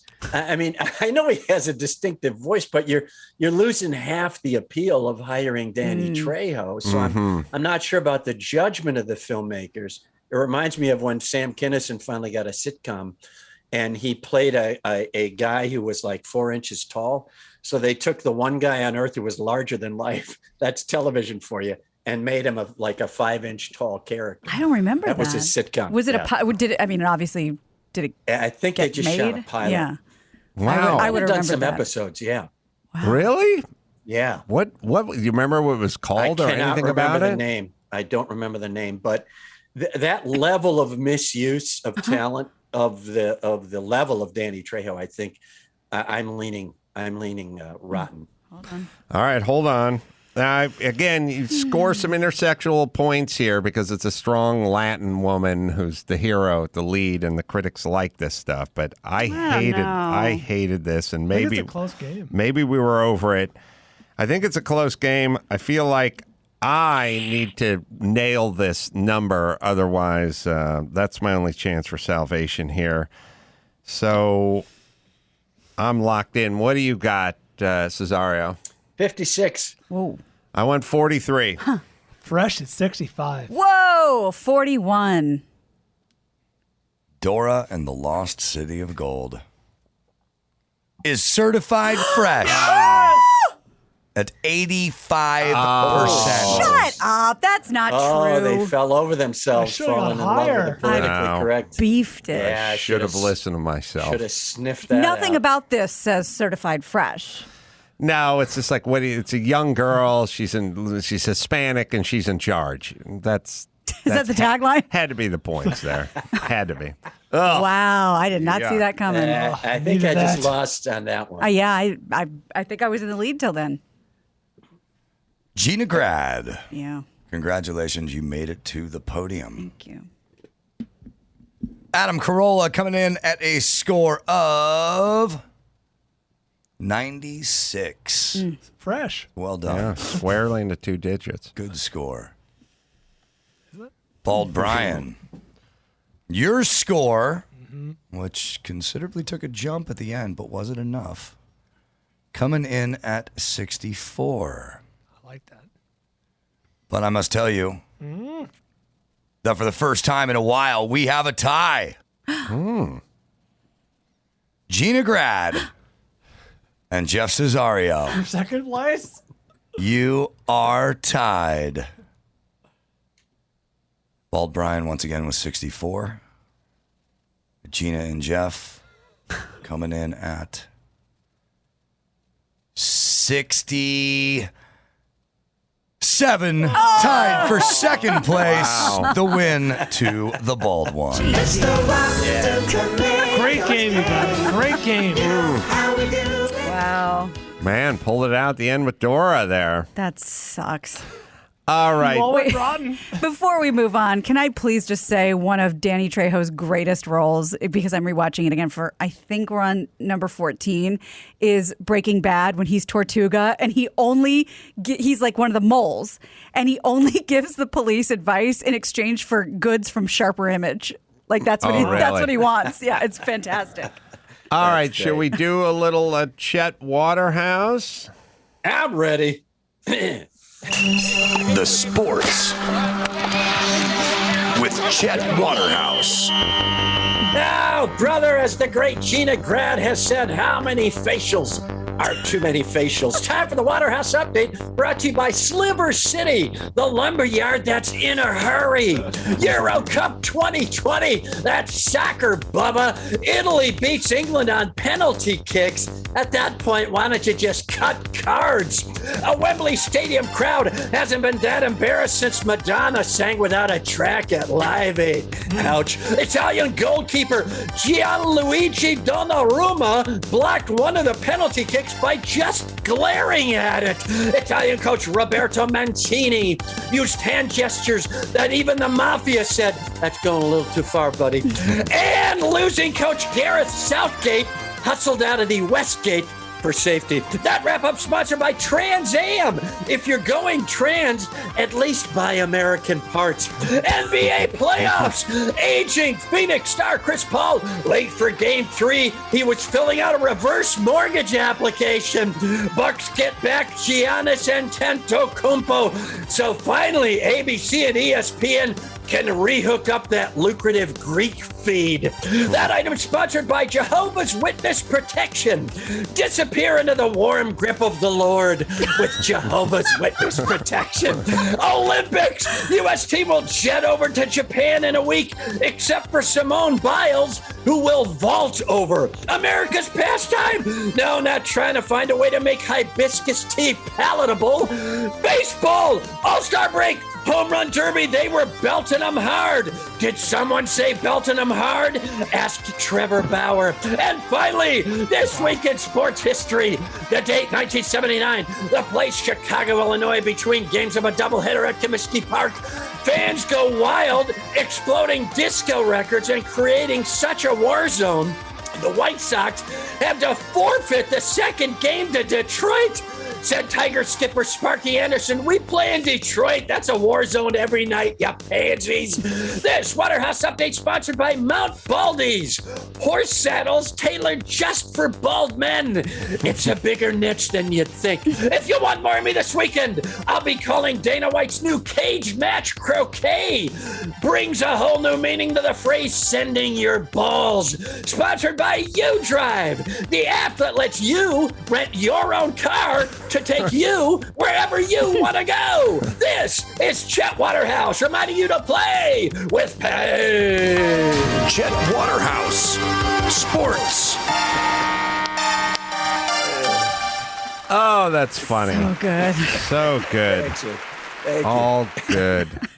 Splinters, lumber yarn, Jehovah's Witness Protection. boy. So much good there, Cesario. Thank you. Thanks All for letting right. me do You've it. earned a plug, by the way. Play with Pain with Chet Waterhouse. That's available on Apple Podcasts as well. Jeff, you want to hang out while with us and when do the news? Sure. All right. We'll Love the news. Take a quick break. Come back and do the news with Chet and Gina and Bald right after this. Give me the news with Grad. News with Gina Grad. Breaking viral. Weird crime, protest, politics. Give me news with Gina Grad. Stuff they saw on TMZ. Joe Biden. Kamala. Meet news with Gina Grad. The news with Gina Grad. Well, this is big news because the Emmys have a host, and a lot of things have been going hostless lately. So we'll see. Hopefully, they don't dig up anything on this one. Foreigner, black guy. Who do we got here? Cedric the Entertainer. Well, there you go. CBS and the TV Academy have announced that he will make his Emmys hosting debut in September as the show returns to a live in-person format with a, quote, limited audience of nominees and their guests. They'll be present. Cedric stars and executive produced the CBS comedy The Neighborhood. The event will take place at Microsoft Theater in LA on September 19th. Nominations, as you hear this, should have just been announced, so we'll talk about that tomorrow. And, you know, this is I don't want to jinx him, but you think squeaky clean, Cedric the Entertainer. You think he'll get canceled beforehand? No, I don't think so. Out. I think they gotta vet all this stuff before you announce it. But don't they always try to do that? And then something's unearthed? Yeah, I mean, he's a little bit protected, but no. And also, How's he I'm sure they protected? try. Well, they would probably cut the brothers a little wider. Kevin Hart? Yeah, that's one. But in general, and you get a little bit of shield depending on, gay, straight, white, black, whatever. You get a little bit of coverage. So your bet is he will go the distance to the night of the Emmys? Oh, yeah, I think so. And they must have vetted it. The Espys were the other night. Is it just me, or did the Espys kind of used to be a thing, and now they're not a thing? They just kind of came and went, or Espy's got huge for a while. I wrote on them ages ago, but right on the Espys, in which they decided to start emphasizing comedy in their promos. And I think it came out of that Espys. We used a bunch of the announcers in funny ways, taking a chance we didn't know. And they loved it, and then they really kind of blew up humor, and all of those ESPN promos are now comedy promos. I think they took that and ran with it, and then it was like a huge deal up until like 2 years ago, and now it's kind of off the charts. I don't know what happened to it. I don't know. I always assume some of these things get so woke that they lose the sort of populist thing, kind of like the Oscars and some of the other award shows, but I don't know. I don't know what their ratings are. They used to be on my radar. I wonder if ESPN stopped putting money into it or put less money into it. I don't know. Because I had no idea it was even yesterday or this weekend or whatever. Right. Well, maybe Max Spath can check Espy ratings. Yeah, they're down 26%. Wow. Yeah, Sonny was. Well, who hosted? That was also one of those where for a stretch they had big name comics hosting that show, big name entertainment people. I mean, the year I did it, Bill Murray hosted. This was hosted by like some TikTokers or something. It seemed weird. Wow. I don't know. I don't know what's going on over Maybe there. they saw the writing on the wall and realized that ratings are down for all award shows across the board, everything, and we're like, I see where this is going. We're not going to get a lot out of this. Yeah. Right. All right. Yeah. The analytics are in. Well, more problems with unruly passengers, and this is no longer a novelty news story. I mean, these complaints have gone up a million-fold in the past couple of years. Anthony Mackie host, but I don't know who that? Anthony Mackie is. He's he is. He's the fucking Falcon superhero. Winter Soldier and the Falcon. You recognize him? Okay. He's an actor. Black guy. Mm-hmm. All right. An apparently unhinged woman had to be duct taped to an airplane seat last week after she allegedly attacked the flight crew, bit one of them, tried to open the door during the flight. There's kind of a blurry picture of how they had to handle this. Rough stuff. Con Air, it is time. Put the cage in there. Yeah. Because they really don't have many resources. They had to duct tape her to the seat. A picture on social media showed this gray-haired woman with silver duct tape all over her, on her mouth, her arms, her body, seemingly strapped to the seat. Is her hair gray or green? Gray. I think that was just a weird image. Okay. It was a 2-hour flight on July 6th from Dallas to Charlotte. 2-hour flight she couldn't make? No. And it was delayed for 3 hours, as every flight is lately. It apparently went off at midnight, but an hour into it, she just lost it. There's a girl on TikTok, goes by LOL Ari, and she... Oh, she hosted the Espys. Mm-hmm. Yeah, right. She, just some girl that went on TikTok and was on the flight and tells the story, so might as well let her tell it. start to gradually hear more and more screaming, and we're like, wait a minute, someone's screaming. Like, we couldn't hear it before because the plane's just kind of loud, like all the noises it makes, so like you couldn't really hear the screaming. And we're like, wait a minute, somebody's screaming up there, like what the hell's going on? So we pretty much didn't know anything until we were about to land, and the flight attendant sat down near us, and someone asked her, like, hey, can you please tell us what's going on? Everyone's kind of scared, please, like, we just need some explanation. So then she started explaining that there was a passenger in the first class section that they believed had autism or First class, wow. schizophrenia, and she just like had an outburst and like had the urge to like get off the plane, and she was like, I need to get off this plane now, but like she was just like screaming, frantic. She went up to like the exits and she was banging on them saying like, you need to let me off this plane, you need to let me off this plane, and like obviously they can't let her off the plane, so they were like, man, like we need you to calm down. She wouldn't calm down, and I guess it took all 5 flight attendants to like subdue her and like literally take her down. So yeah, they pretty much took her down, put her in the seat and duct tape her, which just did not really sit right with me, but they did what they had to do, I guess. That's and sorry, that's the TikToker. thing. Yeah, But that's didn't sit right with her. but it shouldn't. That's the only recourse these flight attendants have that are basically just there to make sure people get their drinks, Hang on, and Gina. they. You know, in the defense of the flight attendants, they left her reading glasses in so she could enjoy the in-flight That's true. magazine. But I am saying in defense of the flight attendants, they had to find duct tape and just think on their feet, like in that moment. Like, shouldn't we be providing them with more assistance and options than finding duct tape? All right, two possible solutions: dart gun, Yes. or just one of those trap doors that just leads to a little dark room that's just built on the side of the plane. Right, for the You let baggage. them open a quote unquote exit, and they just walk in a room. You shut the door and lock them there for the rest of the flight. I like your Daffy Duck approach. Well, if you watch Con Air, you'll realize there's a hold under the plane where he dukes it out with some buff dude with a over his rabbit. But okay. But aren't we going to have to start offering the flight attendant more resources? A couple things. I don't like the concept of duct tape on a plane. Duct tape is when, you know, your stepdad's 72 Chevelle wing window blows out and you got to kind of patch it up. Right. It's not for aircraft repair. Keep So the I wing don't know on. what you're doing with that duct tape in there. Number 2, I've been saying this for a long time. They need to put the cage in the back. Absolutely. But how about this concept? Because there's so many crazy, unruly passengers. How about you've already reinforced the cockpit door? How about you reinforce the bathroom door in the back of the plane?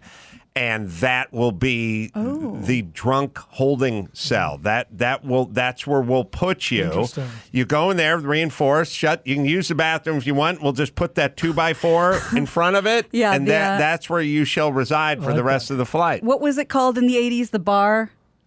Oh, yeah, the club. The club. Yeah, we'll put the club in front of the door. Over that, the people used to put on their Smart. steering wheel. Yeah, we'll just reinforce the bathroom door. People, obviously, it's emergency. They'll have to use the first class head, and we'll put you in the back of the plane where the bathroom is, and we'll just drop the 2x4. You know what's ironic about that? I think part of the story is something they did, and I don't know why this, I don't know if this is part of their emergency protocol. The flight attendants went around locking all the bathroom doors. Oh, really? Yeah. Like they didn't want her in Why are you there punishing doing us? what? I know. So I just think at this point, you're right, we need a cage. We need to give these poor flight attendants some more resources. Duct tape under the ceiling. Isn't there some low grade roofie that they could? Yeah, I hardly agree. ever travel without it. I'm happy to share. I don't like planes I either. don't know, Chris, is there? But she sounded like she was having an episode, Yes. right? Yes. Yeah. Oh, yeah. Yeah. Should All right. there be some sort of doctor's note before you're allowed to get on a plane? I probably wouldn't pass. I don't like planes. I don't know, but we're now going to have to put sort of zip tie restraints. Yeah. We're going to need the ones for your hands on the plane, and we're going to need a larger body one that could just slide around Yeah. you and zip tie you to the seat. Yeah, David Shea That's feels where better. we're at. Absolutely. All right, We need a mistress on every flight. that's right, a dominatrix. That's right. So I was trying to think. I got a son and a daughter. Okay. I would hope that the boy becomes a police officer and the girl becomes a flight attendant. What's Those that? are my wishes Oh, wow. for the two. Can you imagine? Is there a worse job waiting in our society than either, going to be a cop in Chicago or you're going to be a flight attendant on Frontier Airlines? I mean, Like, worse in terms of what you have to deal with. Yeah. That's just pretty bad these days. Although Yeah. I think given the choices, the two of them flipped would have a better outcome. That's true. Sonny hits the air and Yeah. Natalia. Natalia takes no shit on the ground. That's true. Yeah. Speaking of which, coordinated crime sprees in San Francisco are forcing retailers to close stores and limit their hours as shoplifters regularly make off with hundreds of dollars worth of merchandise. What they do with it is they either resell it or they come back and return them for gift cards, according to Fox News. Wow. And brazen. 5 Bay Area Target stores are now closing at 6 p.m. instead of 10 p.m. so they can manage all this stuff and secure their merchandise. You know why this is happening. Organized gangs have been stealing more items as California raised the threshold for a felony from $450 to $950 in stolen goods. So there's really not a lot cops can do about it. You keep walking out with $949 worth of goods and you're clear. It's bad Simon guys are walking around with a calculator. Can't we just Scanner. use San Francisco as our little Cuba to go, okay, the shit doesn't work. It just doesn't work over there. Okay, communism, this just doesn't fucking work. People are driving cars from the 40s. They're strapping inner tubes to their ass and trying to float to Tampa Bay. Like, it doesn't work. All right, anyone who thinks about running a city, San Francisco used to be really nice. Now it's a fucking shithole. Yeah. So whatever they've been doing, we should just do the opposite of everything San Francisco. Thank you for sacrificing yourself, San Francisco. The pharmacies, was it Rite Aids? Like 19 of them closed down. Yeah. And then I like it when the politicians get sanctimonious. Like, hey, these are hard-hit communities. Like, oh, then fucking do something with your community. Right. By all means, help them. They're not closing at 6 because they hate people's money after 6:10. They're closing it because they've done a risk-reward. They've weighed out the options and decided, sadly, in this apocalyptic, this place where it's still light for another 2.5 hours, but we got to close our doors because this is out of control now. Just, I hate to go the technology route, but we can put a chip in a cat and find him 17 states away. We should be able to figure out how to track a tube of deodorant. But that's the thing. It doesn't matter because if it falls under that price of $950 collectively, it's a misdemeanor. It doesn't matter. In the classic joke sense, let me finish. Track them. And then I don't get $950. I don't get $450. I don't get $10. Yeah. I'm sorry. I hate to say this again too, but growing up, they just ran out of the store and tackled you and beat the shit out of you. And then you got in trouble with your parents and the law. Yeah. And that was that. That pretty much took you out of shoplifting. Yeah, I know. The note that when we started defining shoplifting by the number that you could resell or the retail price for the stuff, you're either shoplifting or you're not. If you're shoplifting, you should be prosecuted. This is what happens when you essentially try to fix a problem like, hey, there's too many people being arrested for shoplifting. Well, we need to now change the definition. This is basically going, I've gained 40 pounds. Let me see your scale. Yep. Let me adjust it. I will fix it so that it doesn't look like you've gained that weight. You can't fix problems from that direction. And the sickest and most stunning part to me, who lives in LA and is a renter still, you'd think, well, the city's turning to shit and it's ugly and it's unsafe, but at least you can get a house for nothing. Oh no, San Francisco, LA, the prices have never been higher. It doesn't, I don't understand the logic. I do not get. There was footage of just running into I don't know where it was in San Francisco. I don't know if it's like a Neiman Marcus or something like that, where everyone just ran in just during the day and just grabbed everything and just ran out. Well, if you know you're not going to be chased, like there's that thing of the guy riding his mountain bike in, loading up, whoever the guard is. Oh, it wasn't Neiman Marcus.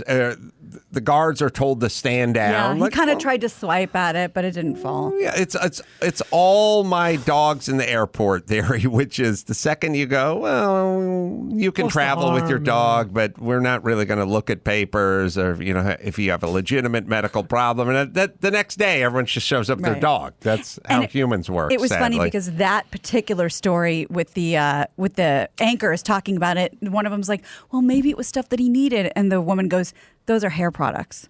Yeah. This is just everyone just running out of a Yeah. Ooh. Neiman Marcus after just Organized chaos. yeah. grabbing everything and just dragging. No ability stuff to, with to cords electronically lock doors and, Yeah. Oh boy. Seems like you trap them on the inside. Where was that? Where in which That Neiman was in Marcus? San Francisco. I mean, that would make sense. Neiman Marcus. Yes, Yeah. San Francisco. Oh boy. All right. All right, that's cool. That's cool. Let's see. Well, just because, we're on this tip, California and New York will require that masks be worn at schools when classrooms open in the fall, despite the guidance issued Friday from the CDC saying that vaccinated teachers and students don't need to wear face masks or coverings inside school buildings. This is the health officials in California said that Friday they're going to require it. They'll allow schools to open only if this is obeyed. And Mayor de Blasio in New York is doing the same thing. So they're like follow the science, except for obey us we and our say. insane decrees. But they're starting to come out with studies that wearing a mask for a prolonged period of time for a kid is pretty bad for them. Oh yeah. Well, if you make sense, you're cutting the oxygen and you're cutting down and creating more carbon dioxide. There's a couple studies out there you can look for at Max, but wearing a mask for a short period of time or something, but wearing a mask for a prolonged period of time. I mean, we're so fucking dumb. We had a chick who ran she ran like a 440 or something, with the mask on, and just collapsed. Kids aren't supposed to be wearing a mask outside running track. It's fucking nuts. So the CDC says, no, if you've been vaccinated and the kids, you don't need it. And of course, LA Unified's like, well, yeah, you have to do it We'll take this one. because we'll tell you what to do. I mean, it's good that the kids are being indoctrinated into this fucking camp where people just tell you to do crazy things. Maybe it's going to help. Yeah, maybe it's going to help. But why? But aren't they just trying to avoid lawsuits on some level? Is it all some evil overlord thing? Aren't these these are just people trying to go, oh, geez, somebody will sue us if we let them go without the masks and their kid gets sick. And then we're in Dutch. Can't you blame it on the CDC? I wish I felt that way, but the teachers, LA Unified Teachers Unions, is such a corrupt sack of shit. And no, I think they're fucking drunk on their own power. I really do. Why else? Because you couldn't do it nationwide and then just not here. And you just follow the CDC guidelines and you're covered legally. Yeah. But they just they like their power. They like it. I mean, they wouldn't let kids go back to school when they could go back to school, when it was safe. The fucking unions are horrible. They're fucking horrible. What's to be gained by that? That's what I'm trying to figure out. They like their fucking power.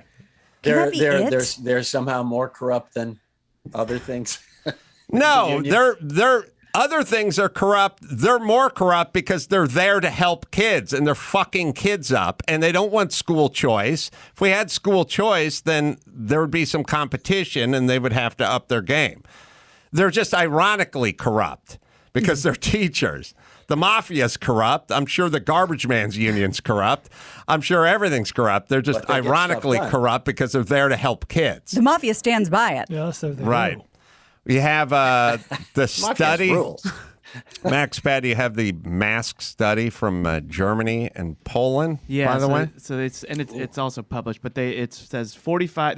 They took 45 kids between the ages of 6 and 17, and they all had them wear face masks. Within 3 minutes, the kids were inhaling CO2 up to over 6 times the acceptable limit for adults. So the younger the kids, the higher concentration of carbon dioxide. The hell kind of face mask? 45 minutes? Yeah. Well, it is Germany. Yeah, I don't think that's the old school. That's epoxied to their cheeks. I'm not saying it's going to give the kids brain damage or anything. It's just it's not good to wear a mask for kids. How could it be? And then it's also sort of fucking them up too with fucking rules. But then why is it just New York and California? Why? Why is it somehow safe to do in Texas and Florida or Wisconsin or wherever? Why just the fucking power drunk states and cities? Why is it always, if you told me there's an unnecessary rule, where's it coming from? I just go, it's either New York or LA because they fucking love rules.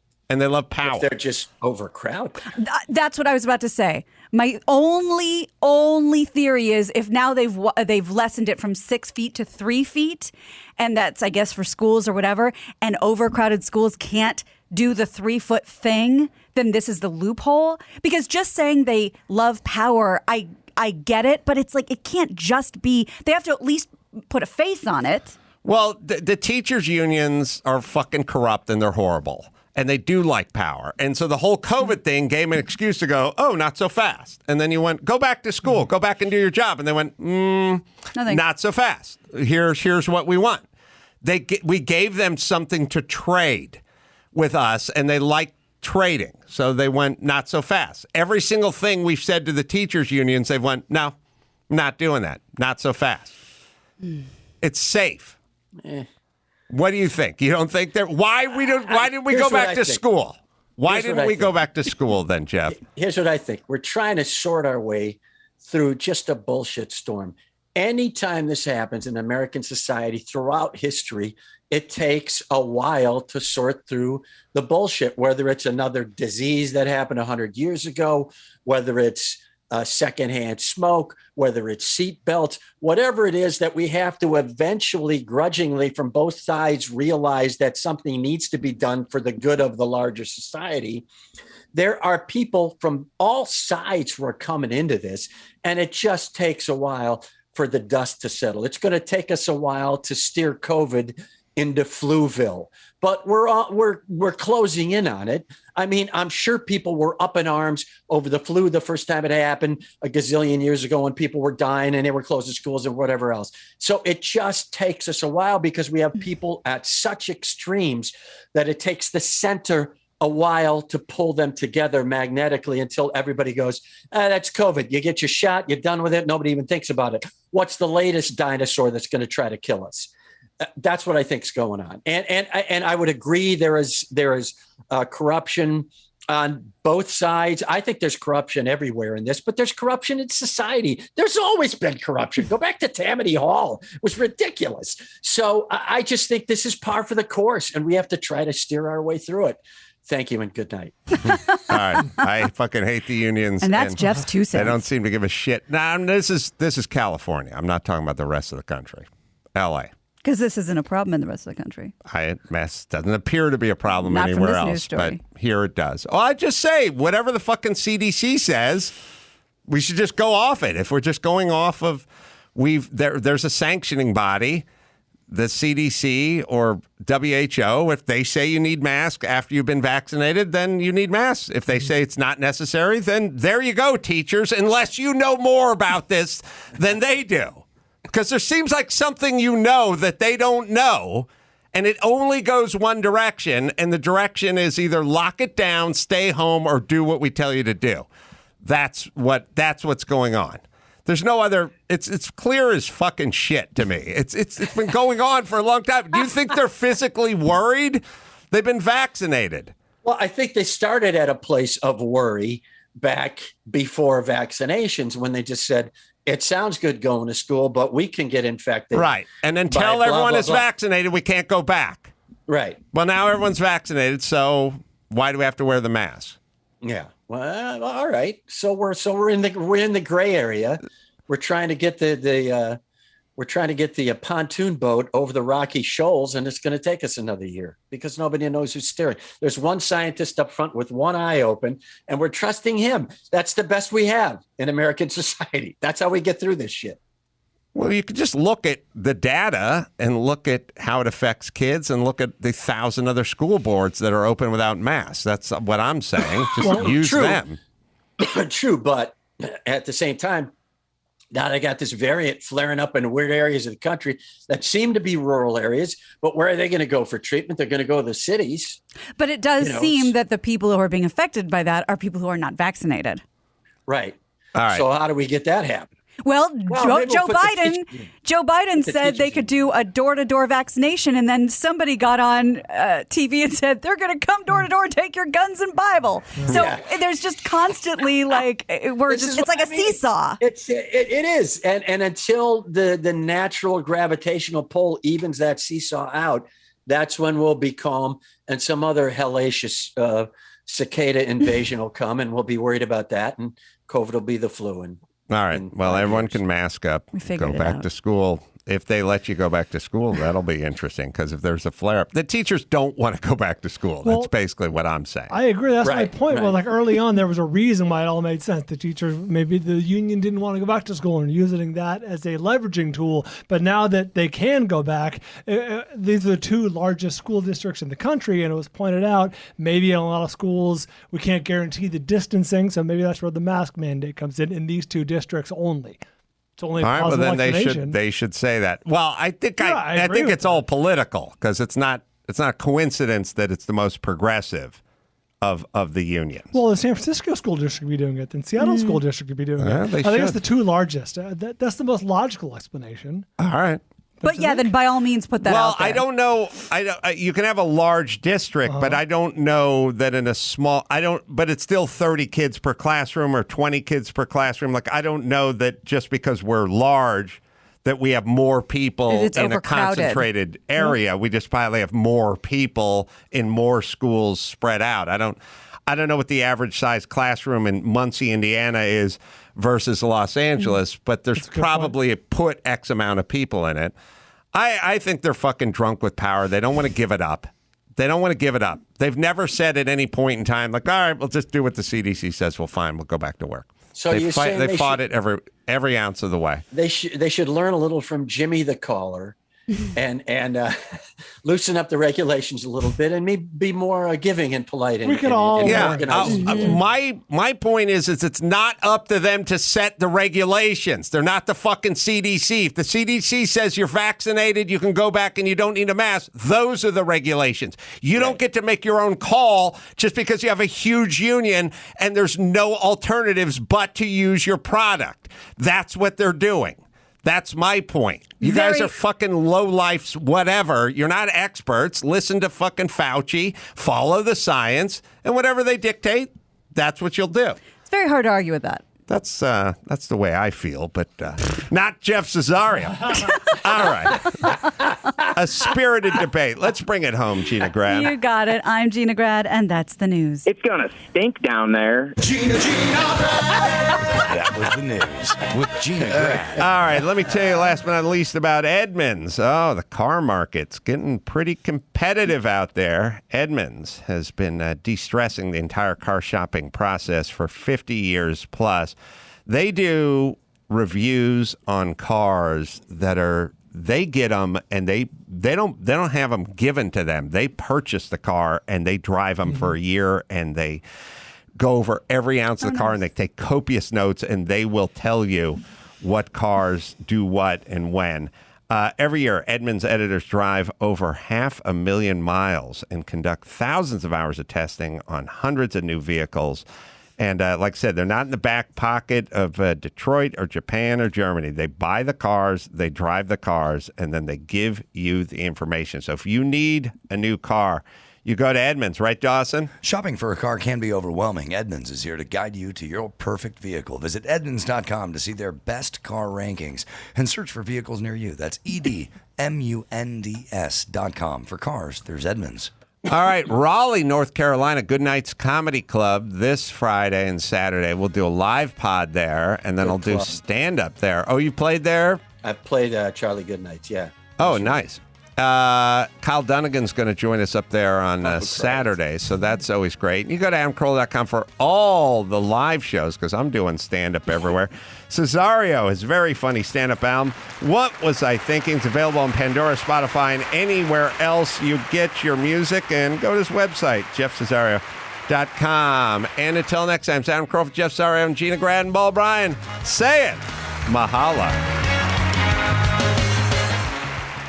All right, I'm not sucking anybody else's dick until somebody eats my pussy.